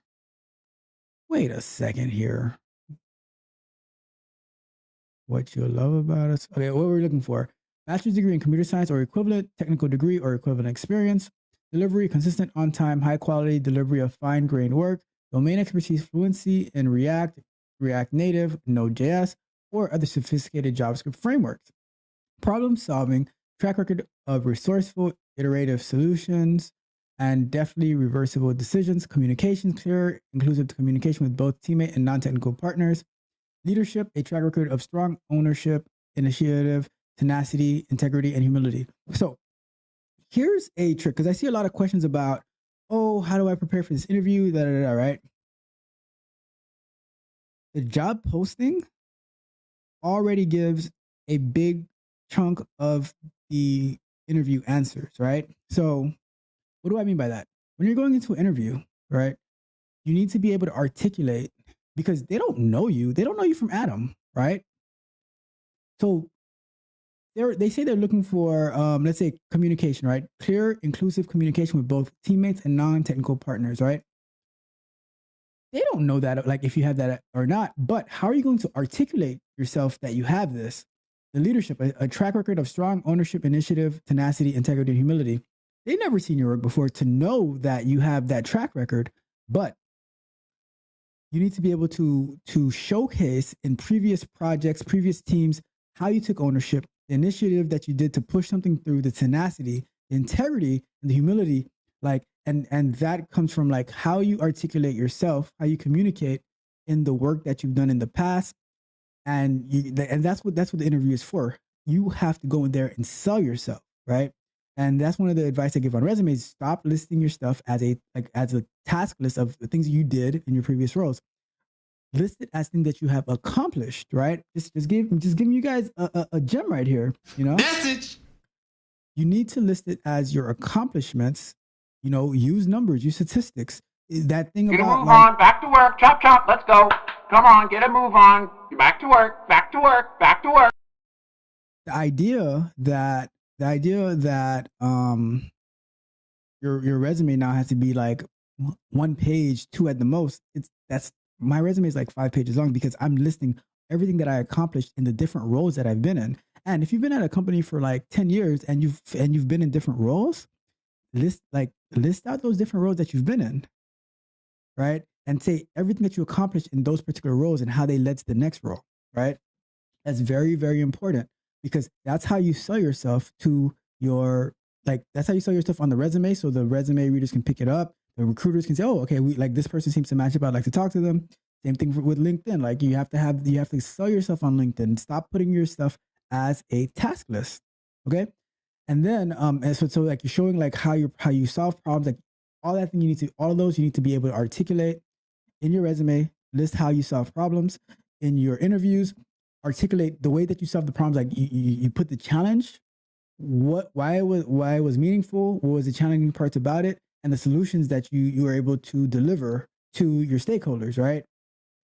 All of that. So all of that comes into all that plays a role when you are looking for jobs, right? You got to be very careful on the like when you're analyzing the job description, because that is half the battle for you. All right.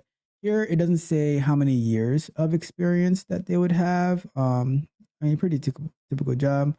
On the way back, like when we come back from break, we'll take a quick look at this and we'll keep going. All right.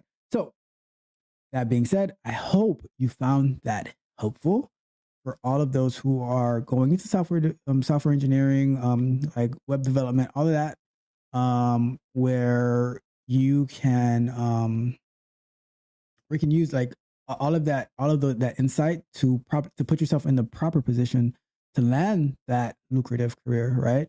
So, on that note, we will get back to work. All right, so we were looking at the code. So yeah, we added some wait time. Let's give it a run. And let me close out some of these browsers, all right? We're getting closer there though, much closer.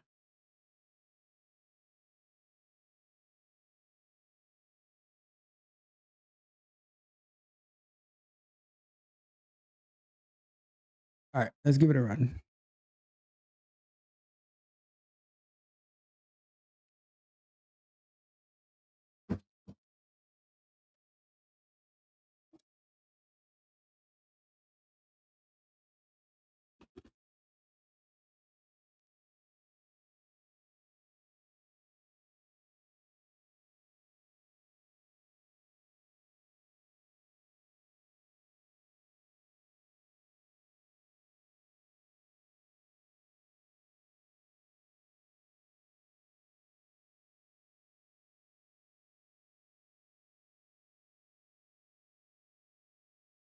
All right, so it's still choosing Panda Express.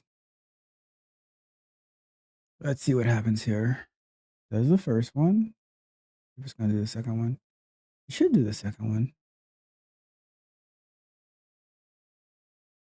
That'll be a problem with the code. That's not choosing the second one. Well, what else problem would it be if it's not the code?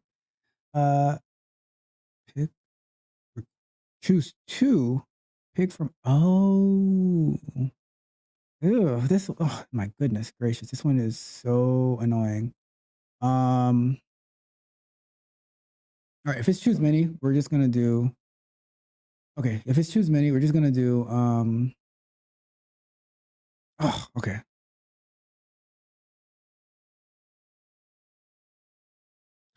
I feel like I'm wasting time on this logic. Okay, cool. So, all right, let's do this.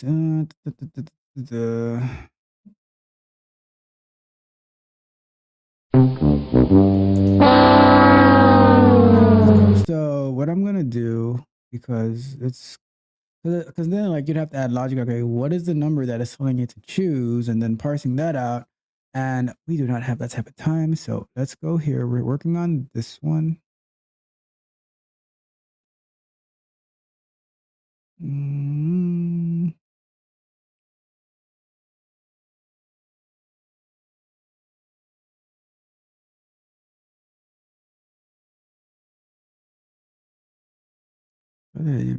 Go to the second one.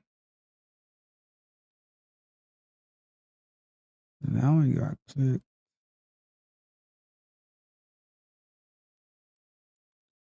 And let's go. Oops.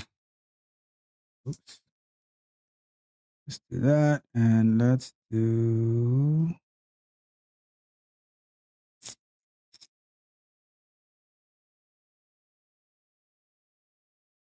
Where's our or sign? Let's do. And that one. Let's put it on this one.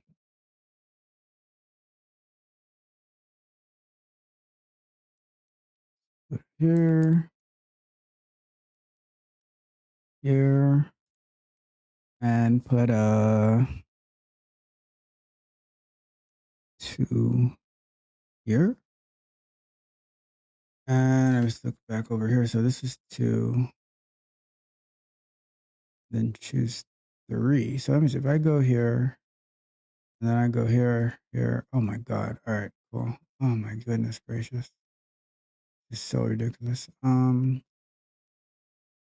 am I going to do that one? Because I can't choose. Well, I can still click on it, maybe. Even if, okay, so that might work. So, because if I go here, let me see what this is compared to the other one. Because if it's still the same element, that'll work perfectly fine. It is the same element. All right, cool. So, all right, cool. So let's do this. Let's do one more and put this one.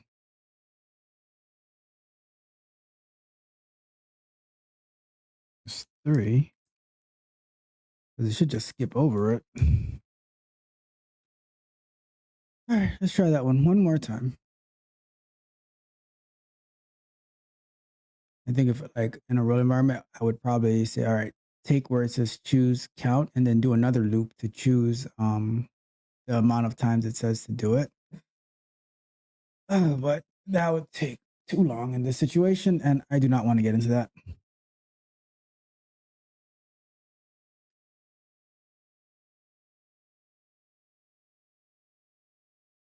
Let's see.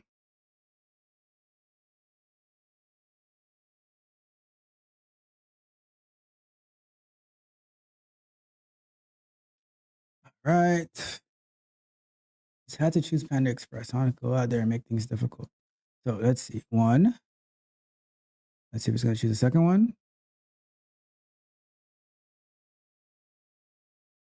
Ah, crap. It didn't. I'm going to have to test it. All right. At least it fell for me. All right, cool. It felt good. So now I get the selector. Let's see what happens. And the funny thing is, all this time that it's running, it's going to be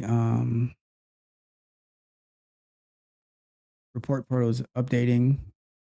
Gonna be a mess in there. So let me see here. Let's go here, here. Let's see what's in here. All right, so we have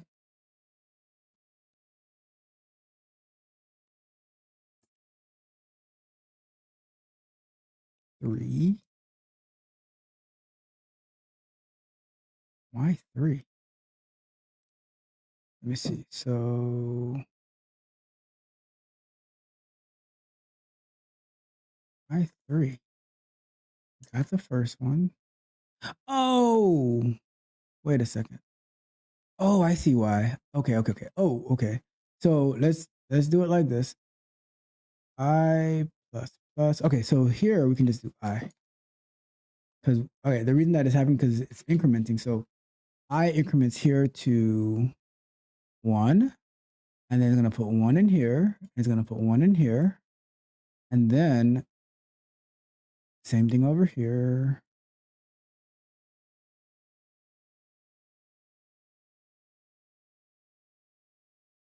Wait a second. No, wait a second. Okay, wait a second. If I'm gonna do this a cleaner way. So I plus plus, and now I is equal to 1. We can just put it in here. I, because that logic is starting to confuse me, and that's why we do page object model.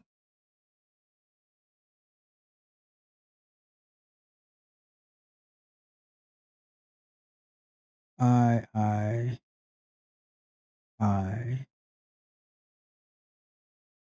All right. Got all that. Yeah, I think that's what happened. So let's give it another try. So many obstacles to get to your final destination.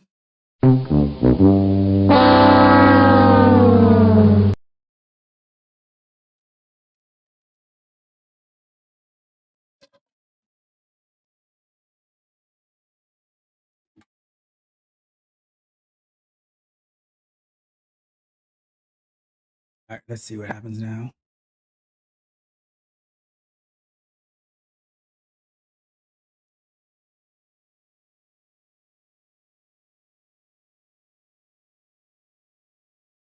Oh, it's KFC this time. It totally skipped that other one. So let's see. Choose mac and cheese, please. Choose one. Get through it. Please, pretty please. Yes. Add to cart. And we should have our count as 1.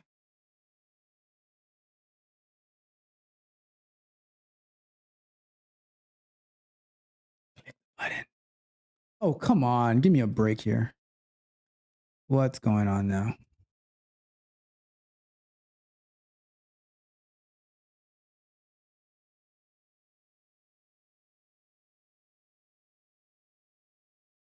$111. Oh, I think because I had. All right, so this one should be I plus plus as well.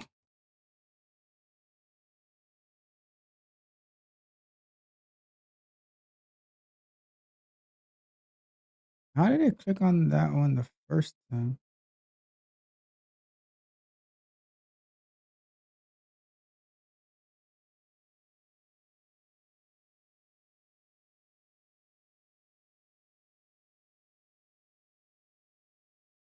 Why did it come back to it? Oh.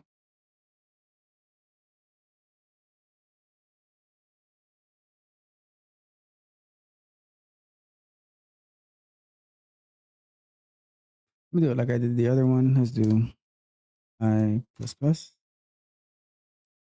And then just have this one as I. And let's see what happens now. I don't know. Why would it? Because if it clicked it the first time, it shouldn't have came back a second time for it. Let's do this thing right here. Print or not print out. All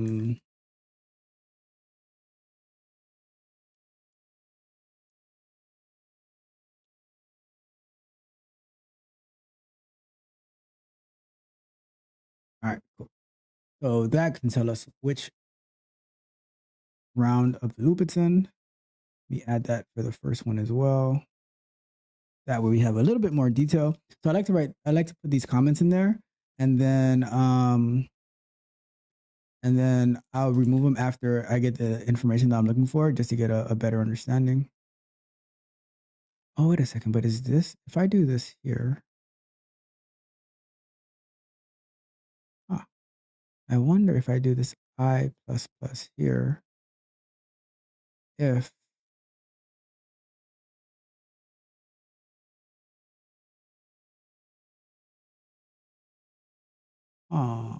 just thought of something, because if I'm doing an I plus plus here, this I plus plus here might mess me up as well. So I'm gonna do something a little different. I'm gonna do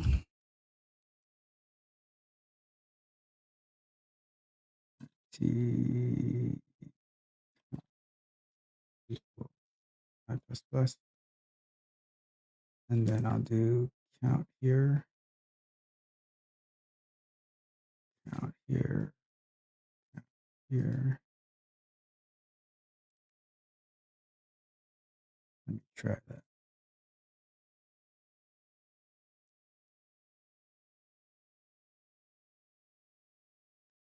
And I'll do the same thing in here. Just thought of that.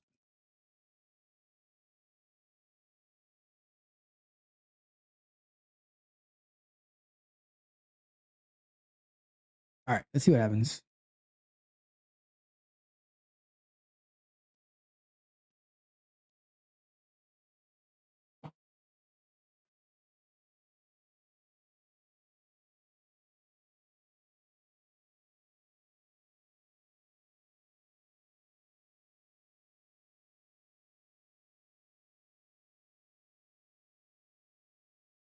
Let's see here.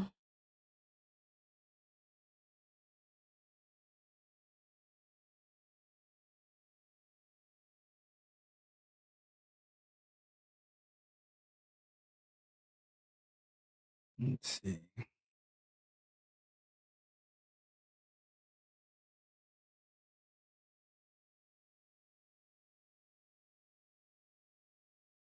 because when you're doing that type of loop, you don't have to increment it inside the loop. It's going to be incremented from the for I loop itself,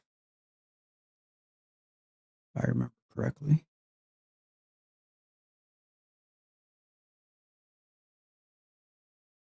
On loop 0, I should have printed out what count equals as well, but whatever. Go over here. I should have did it by then. Let me see. Why did it fail?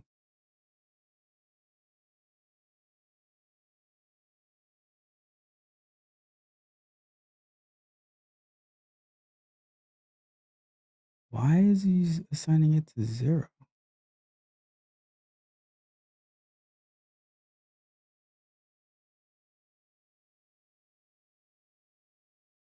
All right, I see what you're doing to me here. I'm gonna trick you. So let's do count let's do count equals 0, and we're gonna do count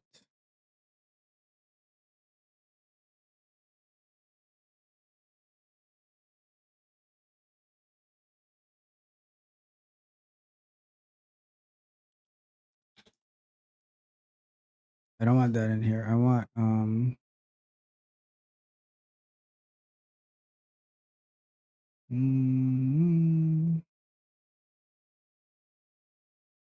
count equals I plus 1 of I equal. Okay, so that should be okay. So let's do I plus 1, right? That way, I don't know why count would have been 0 though.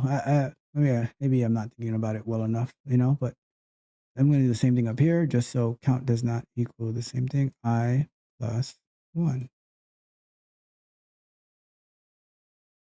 All right, cool. Let's try that again.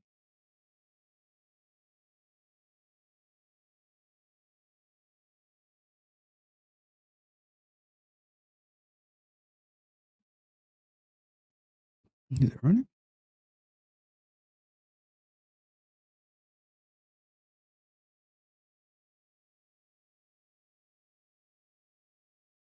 Oops. Let's get rid of some of these.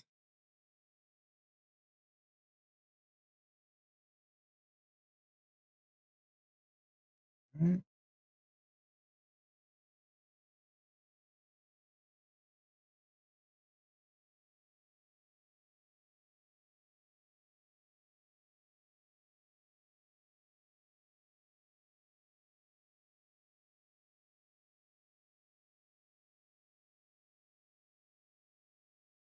E.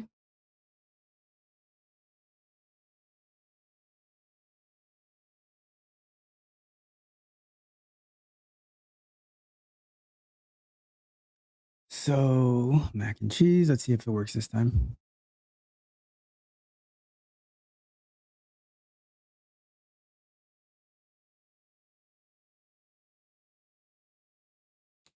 Not. Let's see what error getting. All you wanted to do was get ReportPortal to get the data, and get it passing. Okay, cool. So we got it, added it to the cart. Now I should move on. Should click, or it chose the required option. Now I should move on to adding it to the cart. Should not get hung up on it again.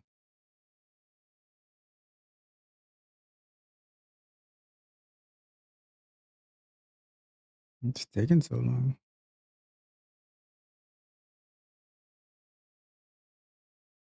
Failed. How are you failing? Let me see. No such element. I2. All right, let's think about this. It says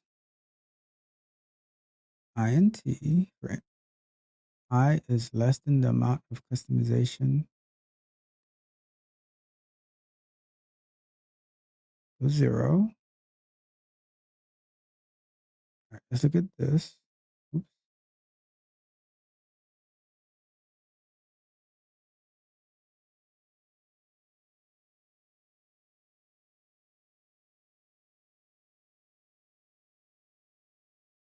So we're inside the first one. I is equal to 0. Oh, wait, we're not in that one though. We're in the 1. So, all right, so it finds. Let's see how many iterations of this it finds, right? I see what it is. I'm an idiot. Stupid. So I put it to find how many of the labels there are for the pick one, but I really want how many times it's asking me to pick one, right? And that's why that's feeling like that. So it is what it is.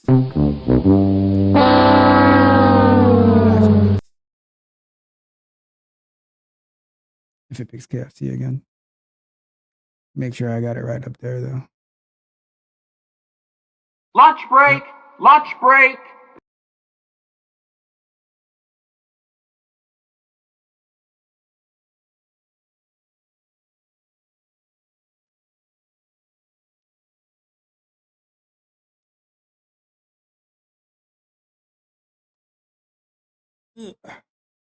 Acai smoothie and breakfast burritos at 3 Natives.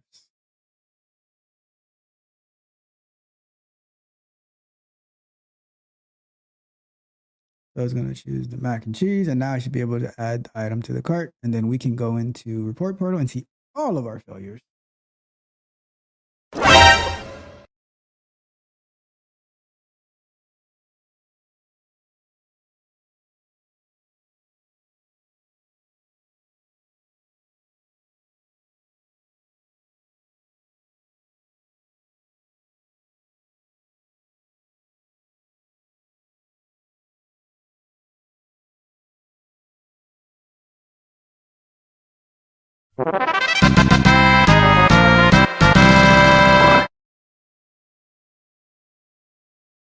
We got that to pass. All right, let's close out these browsers so we don't need them.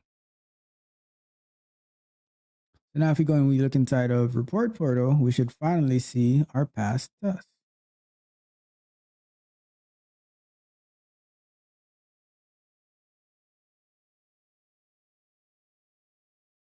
And we'll take a quick look inside of ReportPortal, and then we will go back to. I'm gonna have a bunch of tests here that failed, but we have this one that passed. So what we're looking for: order food, and we have a pass test. So great. All right, cool. So now we want to take our break. And then after we take our break, we will see if I can remember the login for the admin, and then we shall go on. So, okay. So, addressing the chat, there is nobody in the chat. So, feel free, like, remember, any comments or questions you drop in the chat, I will address it right away. But until then, we shall look for more jobs on LinkedIn. So let's go. Okay. So here we are. So let's take another quick look. Let me set the 5 minutes. All right. Let's see.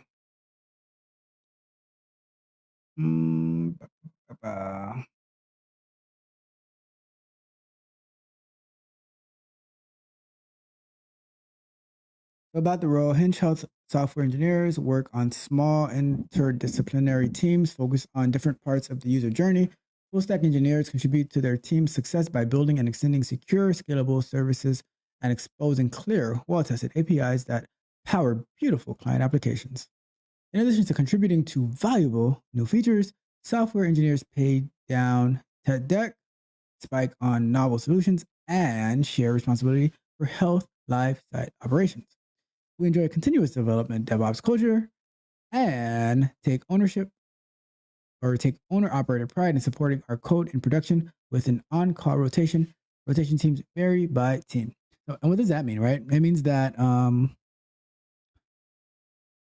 you own the product that you're working on. You don't just hand it off to another person. So like you'll have on-call where you, like something goes down, you would be responsible for going through the proper procedures to get it into a good state where it doesn't impact the company too negatively. Typical. I mean, that's typical stuff, right? So our production systems rely on React Native, React, Node.js, TypeScript, Nest.js, GraphQL, Docker, Rails, Aptable, AWS, Postgres, Redis, Apollo, and Redux. Our workflow is a trunk-based CI/CD, and our security compliance posture is at the highest standard of healthcare, including HIPAA, High Trust, SOC 2, and CCPA. Cool. I mean, this looks like a pretty good job. It doesn't specify how many years of experience that they would want you to have, but I mean, it would definitely be worth applying to if you're looking for a role in software development, and the pay is pretty good. All right, so that's that. Let's see if we can see another one. Let's see, full stack engineer, Brooksource in Dearborn, Michigan, which is also remote. So the pay is $64K. So let's see how entry level this position is. So in 3 weeks, 718 applicants. Remember what I was telling you about the remote jobs, right? I think, and I could be wrong on this, but I think as a newbie into the industry, it might be hard to land a remote role. Why is that? So the reason that it would be hard to land a remote role is because you won't have any like real mentorship and guidance. Where some of like the more senior engineers, if they are in the office, of course, like where they can help you and guide you a little bit better. The more rare that you become in the work that you do, the more you can demand, the more opportunities you can get to be remote. But like if your position is kind of like a dime a dozen, like everybody is going for full stack web development, software engineering, boot camps and stuff, the market gets flooded, and then like the companies can require more that, oh, you have to be in office, or you got to be hybrid 3 days a week in the office. But if you have like some super duper experience and like let's say you've moved up to a certain level, you could probably like ask for more, where you have a better chance of working remote, and like you can set your own conditions because you're just that guy, right, or that girl. All right, so let's take a look. Responsibilities: create new scalable, impactful applications within an agile environment, troubleshoot issues, and optimize existing applications to improve performance, and then pair with other engineers. Okay, yeah. So top required skills, right? Currently pursuing or having earned a bachelor's degree in computer science or related field.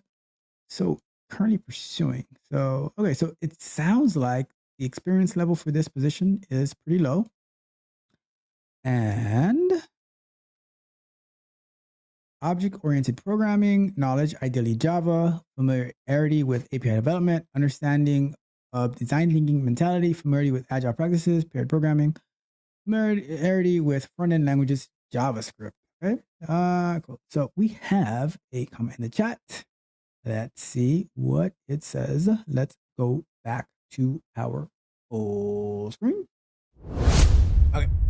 So Get a move on, back to work, chop chop, let's go. Come on, get a move on. Back to work, back to work, back to work. Melissa asks, what is difficult for you when you were learning testing?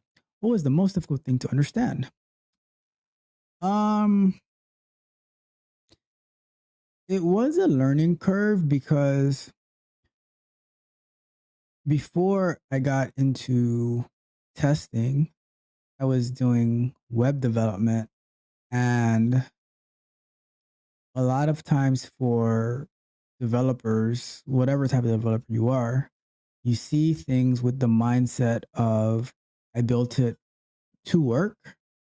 While in QA and testing, you need to shift your mindset to I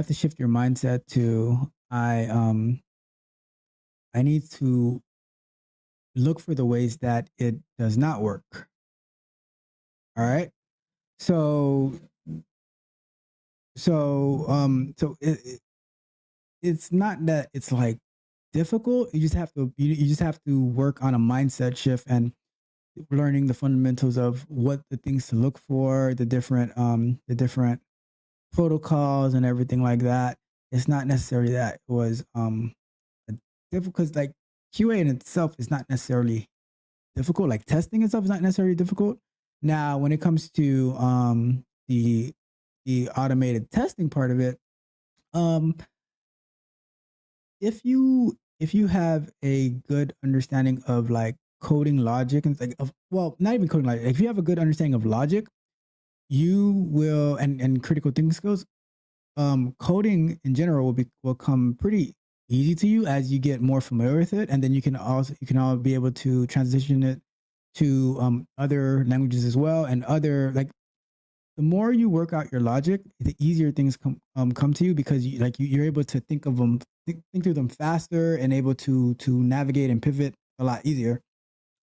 So knowing how to test and what to test comes with time and experience. Not necessarily complicated, but it's a learning process because you have to shift the way that you think, and two, you need to you need to um, you need to shift the way that you think, and you need to just get used to it and be very very investigative, and you don't you never just believe what someone tells you because the developer's like, oh, it's working now.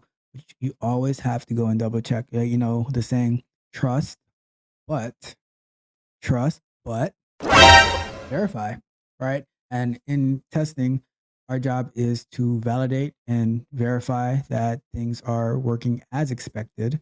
And so that's the learning curve part of it. As you get more and more into it, you will like it comes easier.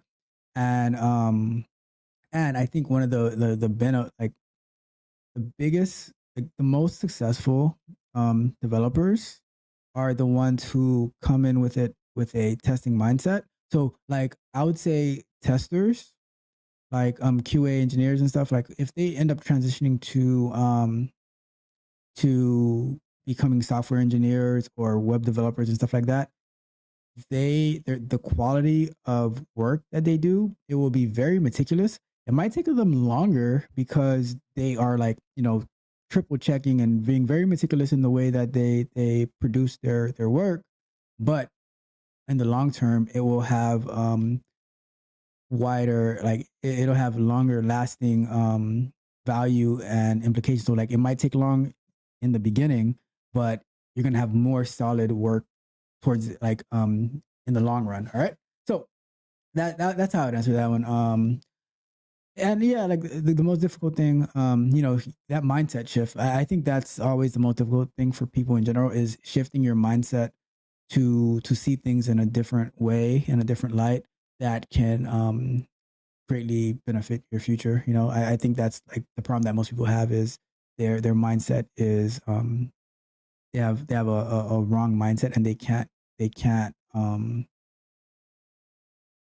can't help themselves to shift their mindset into a better way. So, all right, okay, let's move on. This is gonna be our last segment before we wrap it up for tonight. So we are. Let me shift back. Share screen. Okay. Okay. Cool. So, we got our thing working in report portal. I'll clean this up later. Let's see if we can remember our report portal password. Okay.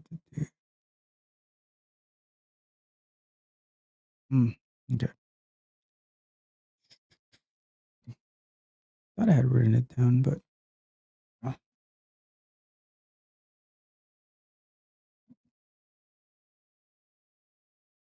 don't know. All right, let's see. Let's log out.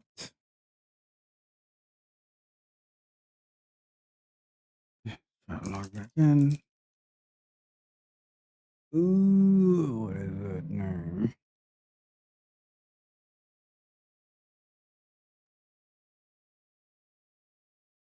God.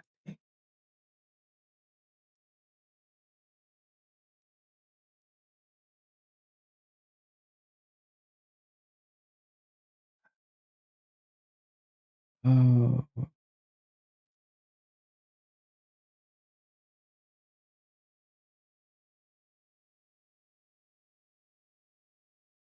All right, we are going to pivot real quick. We are going to 20 minutes.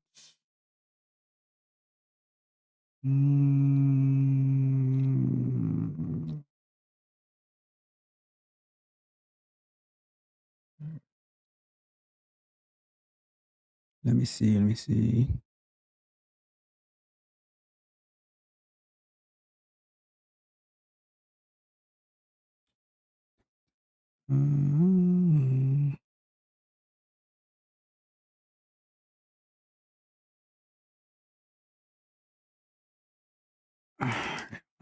This. Let's see.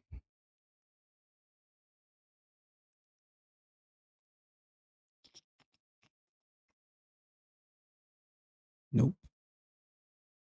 All right. Well,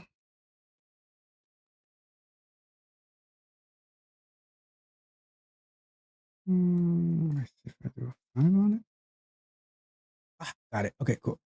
And I am going to save that password. Okay, cool. So what we're gonna do, we are going to DoorDash, and I'm going to add the Tech Coach Ralph user to DoorDash.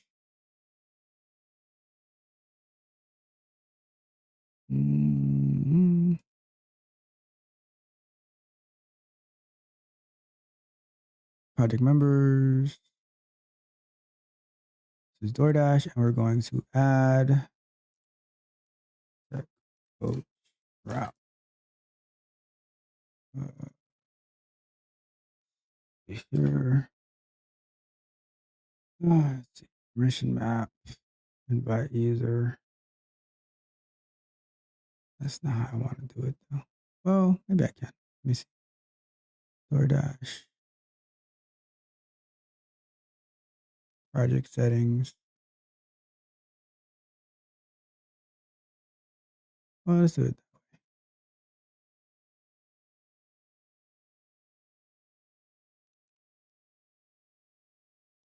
way. All right.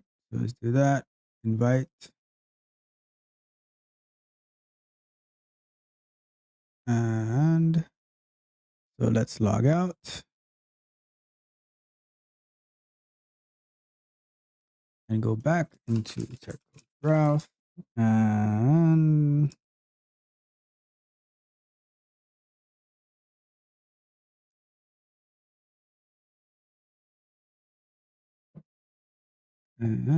log in. Oh, okay. Cool. All right, so now we're in, and we should also have DoorDash as it would. Let me see. Project members. Member.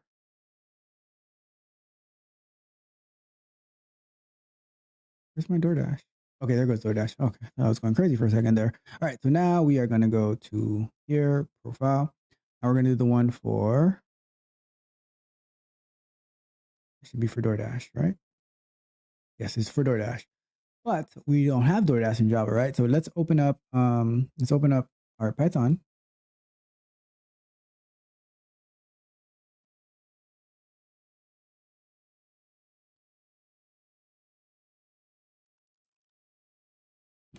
Or PyCharm.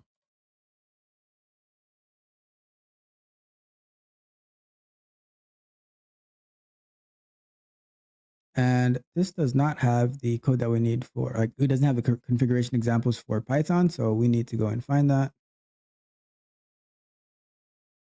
Documentation.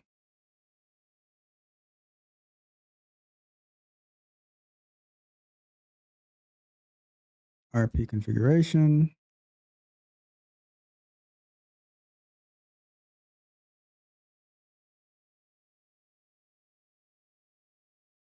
So this is inside actual.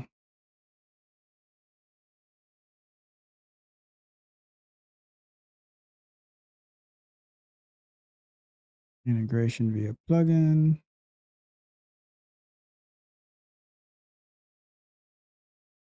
Let's see. Is there a search in here? Let me see. I can go to it on GitHub. Let's see. Python. Report portal, PyTest integration, behave integration. Let's try this one. Okay, I see what it is. So let's go into our Python then.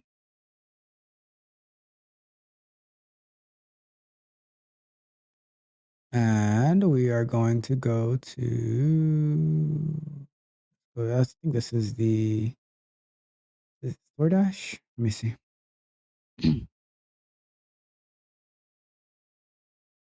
and then we're going to go to close that. So this is, okay, so this is DoorDash. And we need to configure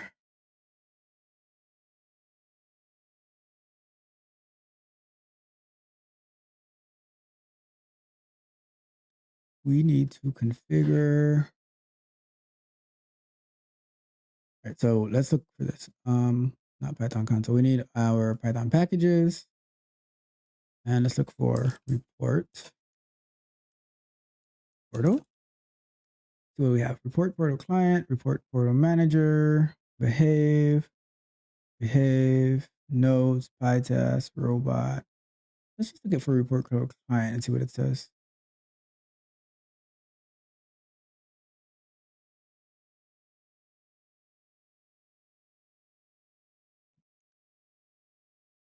If you're implementing it that way.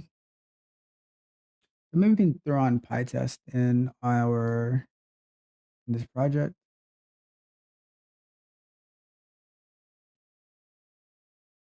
Let me see. First and foremost, let me see what let me push anything up that I need to. Get status. Get add.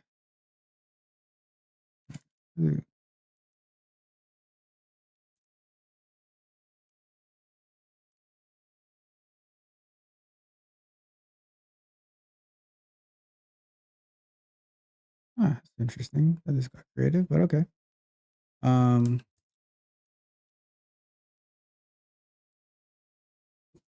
Get init completed. Citronella. Citronella was the page object model package that we implemented from last time, from our last Thursday session. Very cool stuff. Citronella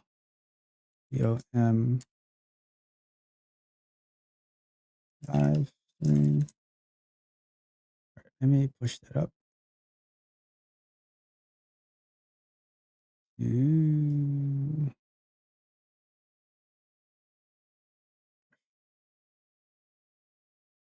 All right, that one.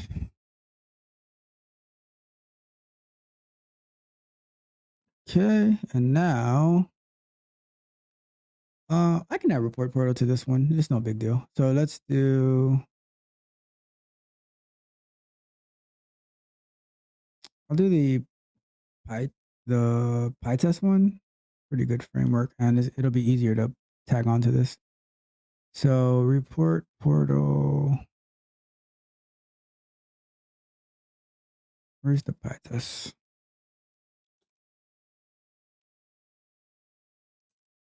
So first, we need to add PyTest, of course.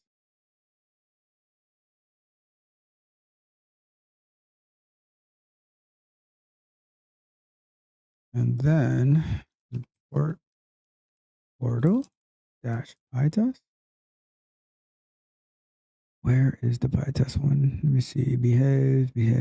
And I do plan on going over behave in the sometime near future, where we will be using gherkins and reviewing the advantages and disadvantages of using behave and how to write the test in it. So look out for that coming in the near future. I can't really give you a date because we never know how long it is going to be doing to take to do these implementations. So all right, let's get rid of this code because that is no longer needed code based off the really, really cool stuff we discovered Thursday night. So we are going to do import test. And now let's look at the documentation for the Python one.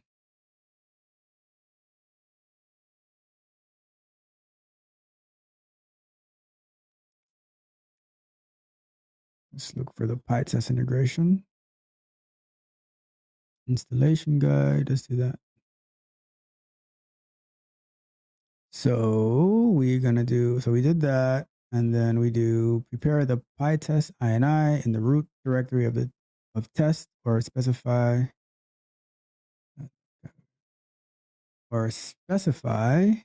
anyone using PyTest command line.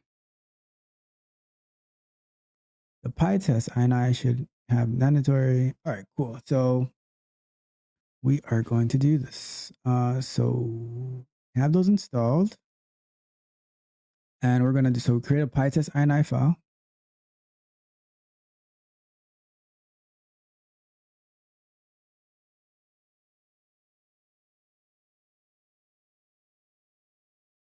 We don't need this anymore.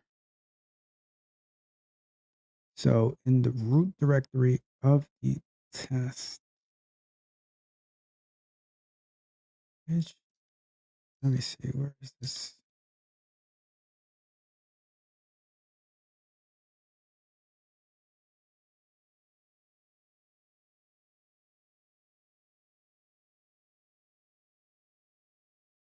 In the root directory of test or specify. It doesn't, it's not that big of a deal. So let's do that, and we do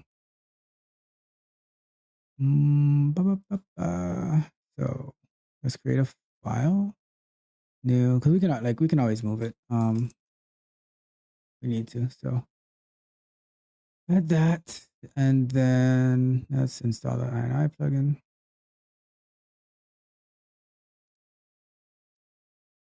And we're gonna go, should have the, so let's just copy this.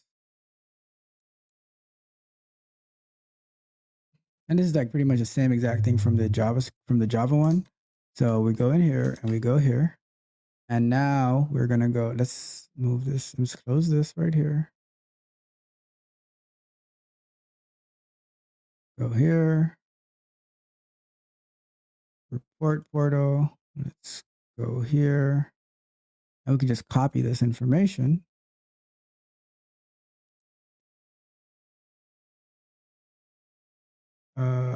Endpoint. And then the UUID.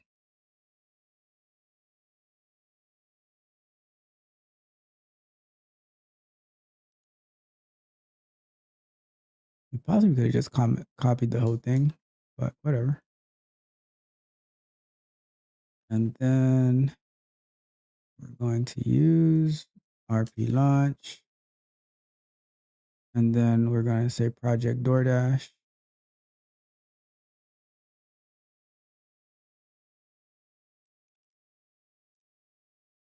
And oh, that's cool. You can say what to ignore. I'll have to double check that in Java, because that'll be cool. I'm gonna leave that actually. Let's leave all this. And we can always run it again if we have to. So now I have that. And let me go and just update the assertion in here to use PyTest as opposed to so let's do a quick search. Python. Let me not do that. Let's do, let me be faster if I just get it from here. PyTest. And look at the documentation.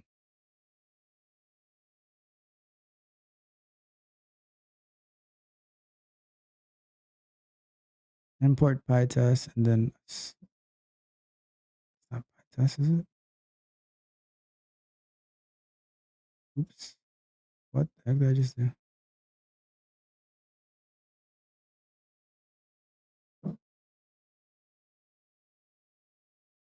Let me see.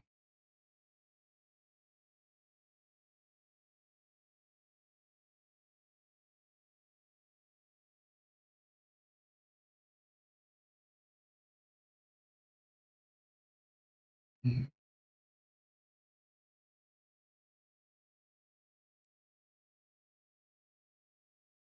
Let's see the PyTest documentation. So we can use that.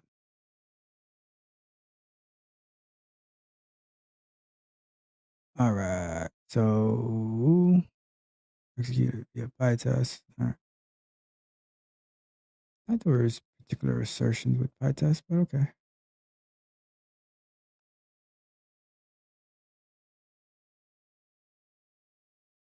All right, whatever. So maybe we don't even need to do anything else.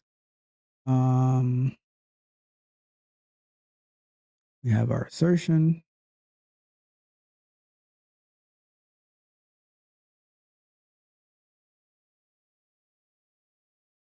If we do import PyTest, let me see what happens with that. And then I do, oh, I already had an import of PyTest. Okay. So let me see if I do PyTest dot. Okay, nothing there. So okay, whatever. Let's run it. See what happens. All right. It's the worst that could happen.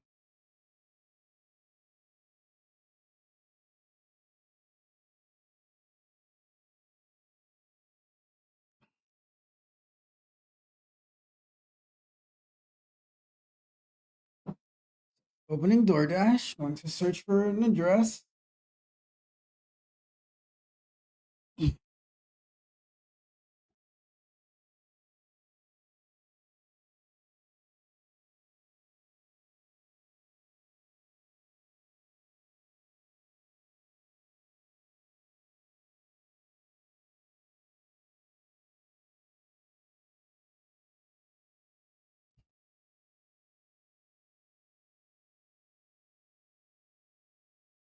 All right, gonna choose the first popular item, choose the required something, required size, and oh, you gotta be kidding me here. Well, it doesn't matter if it fails because we just want it to we just want to see if it makes it into our main goal is to see if it makes it into ReportPortal. So let's go and check. All right, so let's go over here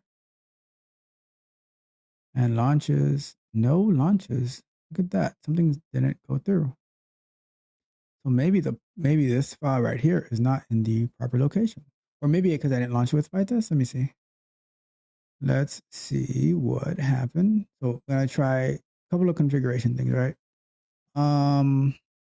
In here we're going to let me make this bigger.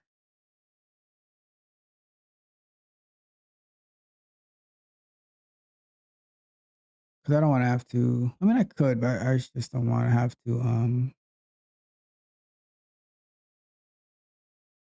Let me see. Add new configuration. Python, PyTest, and target.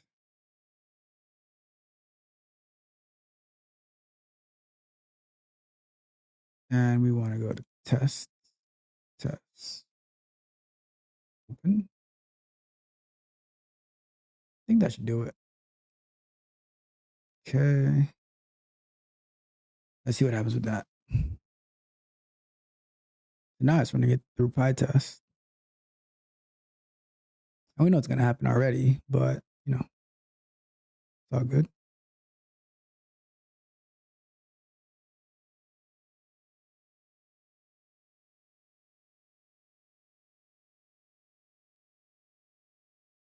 But it'd be great to see we get results from the Python run in the next before we end the show today.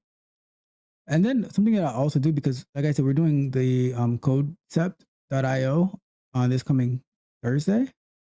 So with that being said, that being in JavaScript, I believe we have a JavaScript implementation for the report portal as well. So maybe we come back next week and we throw that in there as well. So Lunch break! Lunch break! we throw it in to see it working, you know? So let's see. All right, so it failed for some reason. But let's see what happened. That's a weird failure. Let me see. Something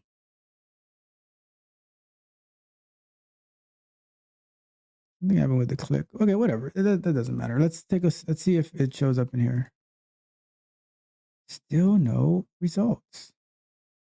So we're gonna skip the last. Well, we're not gonna we're wrapping up. So there's no purpose of taking the last break. But let's just troubleshoot a little bit. So we put the PyTest, the INI inside of the test directory, right? And now let's run it again.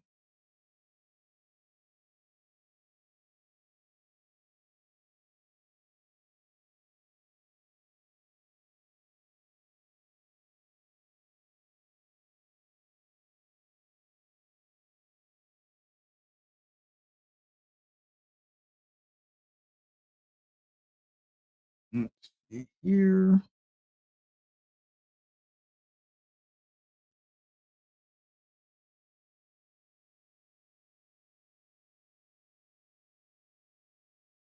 All right. Should be. Why am I not getting anything in here?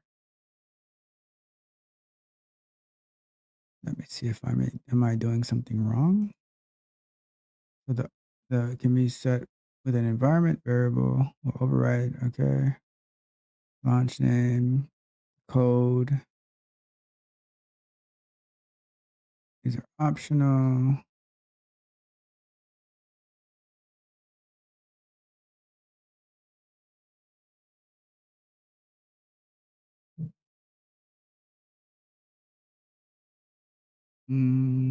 So import session report portal client RP logger, but that's not really what we need. In test. All right. Okay, RP logger, which this is I've done things like this in Java where I'm logging a bunch like a different stuff, like where I'm putting to the console and everything like that.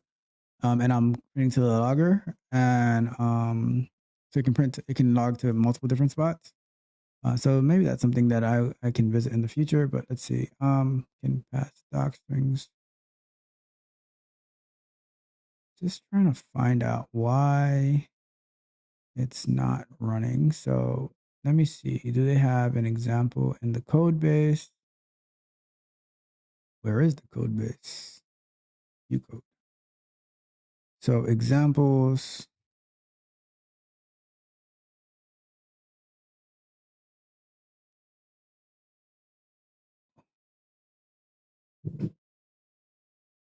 Let's see.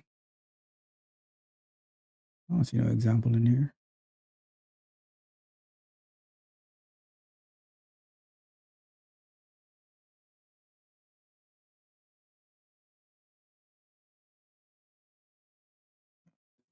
All right.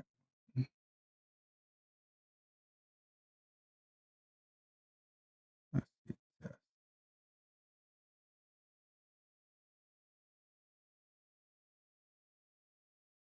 Let's see code.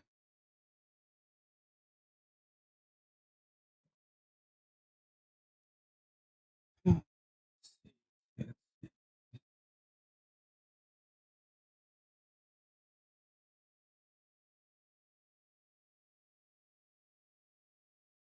All right, let me look at the PyTest INI file. We have that. We have that. Let me get to these things. DoorDash. We confirm that we have the right.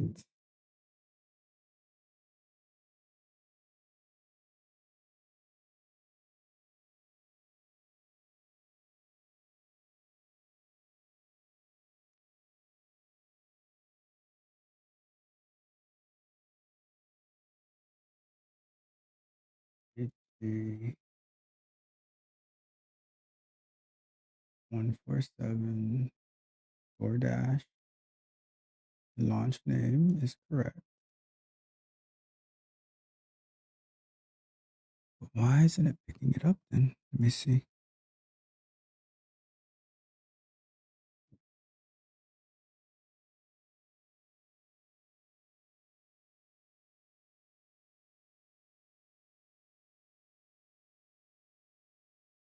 I don't care about all of that stuff. I just want, let's see.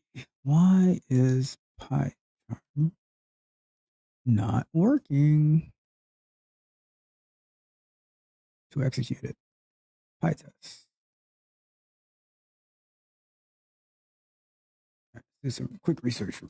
Setting up report portal with PyTest. PyTest API automation. PyTest report portal. Report portal integration with PyTest and PyTest marker. Okay, let me take a quick look at that. Set up report portal. Set up. So we got all that. We got all that. Mark test GUI, test print pass. Okay. Install that and add report portal to like UID endpoint. Use the UID creating. I don't need that. Running py.test -m. You can run the test in report portal. Oh, let me try that. Let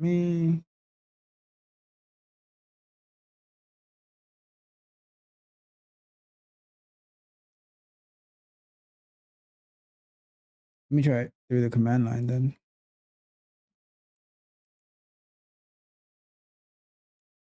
Good. Good. Unrecognized argument. See.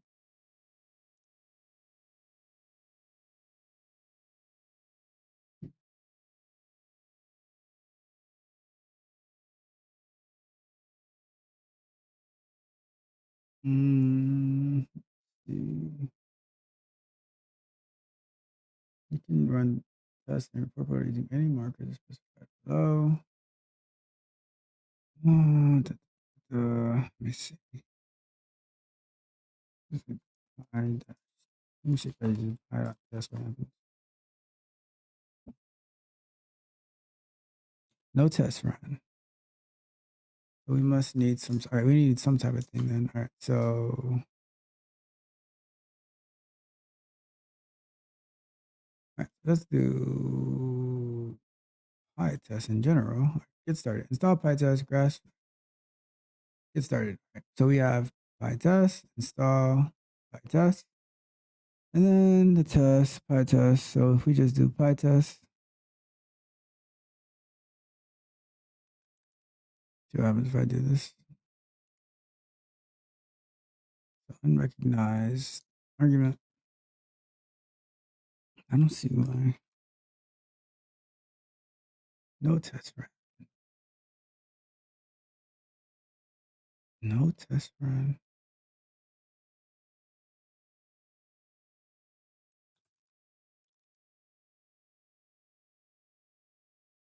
Unknown config key. 523. All right. You know what? PyTest config warning. Unknown config RP endpoint. Oh, okay. So it got closer. So something in here. Right about to wrap up, but then I saw something.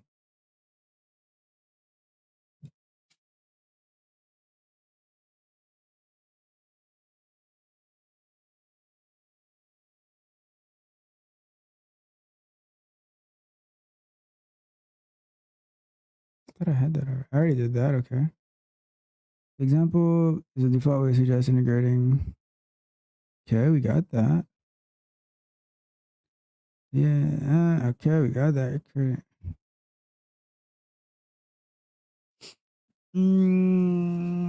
Okay. Okay, if you don't want the INI file, and then you can run. That must be the name of this file in particular. But I feel like I am missing real quick. Let me see this.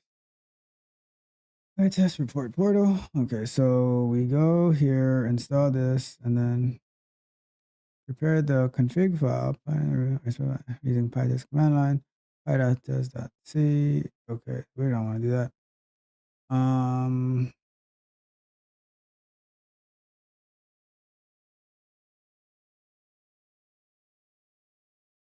Okay.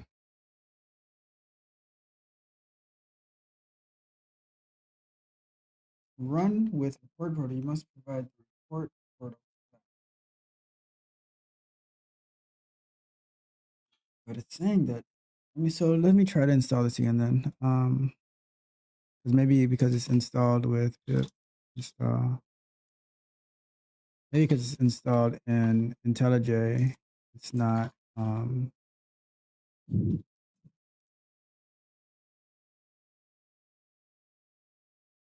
Okay, so now if we do this, let's see, and then we do /tests. Okay, unrecognized argument name.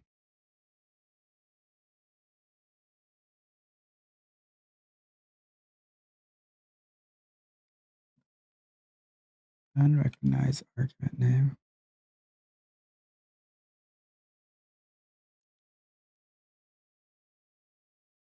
So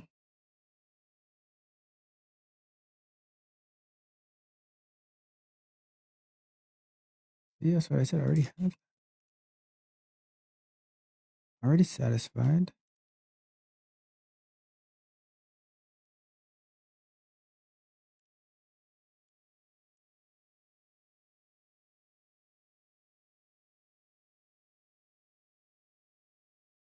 So unrecognized arguments report.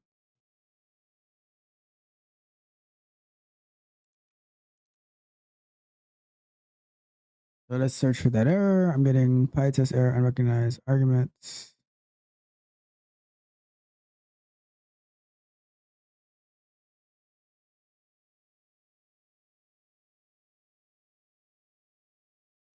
Let's try that.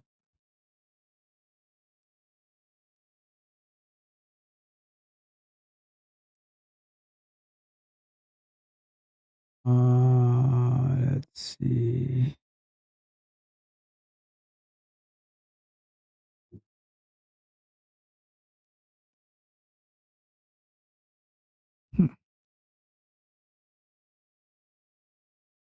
So,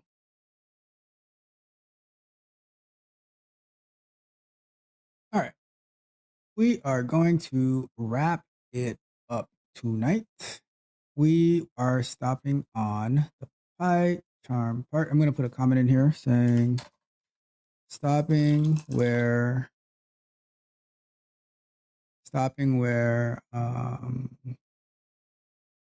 having issues with passing with test running and report portal. Where we're stopping at. Let me see. There was something that I saw up here too.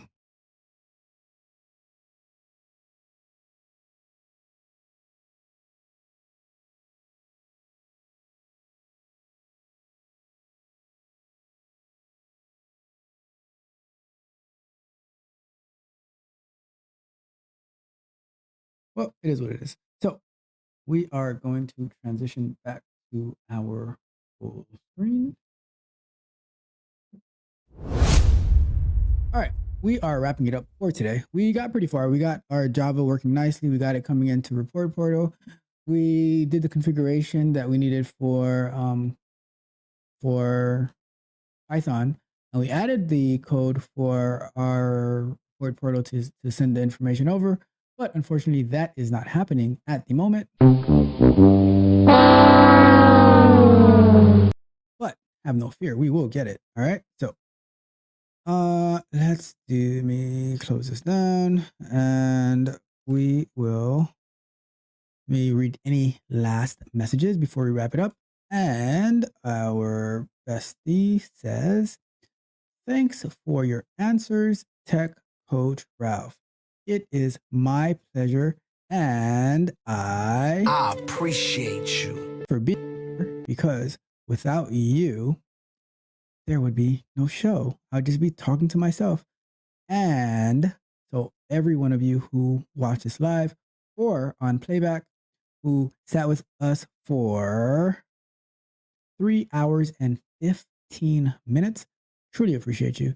And I hope you got good value out of it, and I hope you learned a lot. But on that note, I will leave you with this. If people are eating your food, add vegetables to it. Unless they like vegetables, you might need to put a lock on your fridge. Or you can add laxatives to it after you finish eating. What? Well, on that note,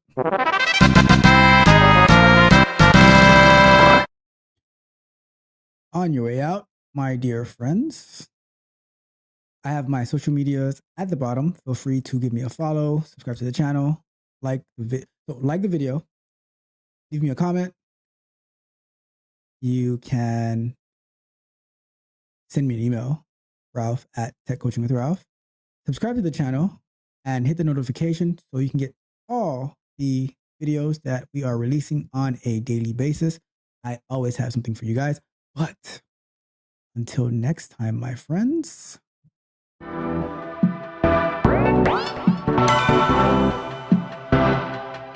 You might think that getting into the IT field is impossible without a computer science degree, but Tech Coach Ralph is here to prove you wrong. Get ready for some jaw-dropping revelations on how to break into this lucrative industry. Listen up, tech enthusiasts! Are you ready to break through into the IT field, but feel like you need a computer science degree to make it happen? Think again! Tech Coach Ralph has exclusive, mind-blowing secrets to share with you. Get ready to be blown away by his jaw-dropping revelations on how to break into the tech industry without a computer science degree. So get your notepad ready, because Tech Coach Ralph is going to change your life forever. Buckle up, because you're about to embark on a journey to success in the IT field.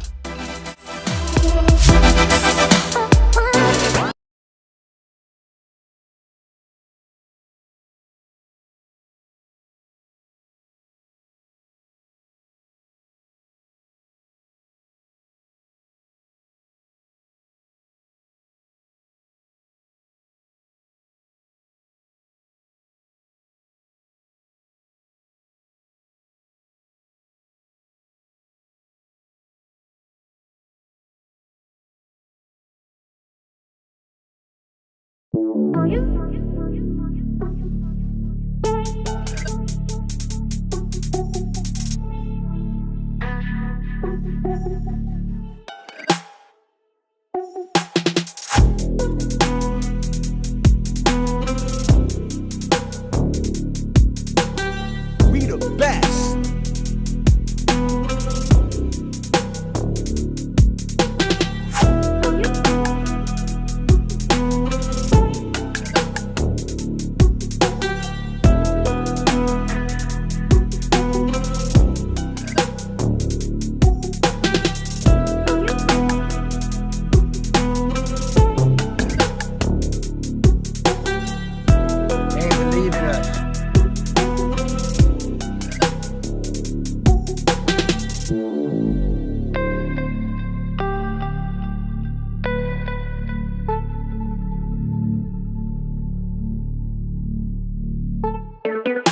Let's get it.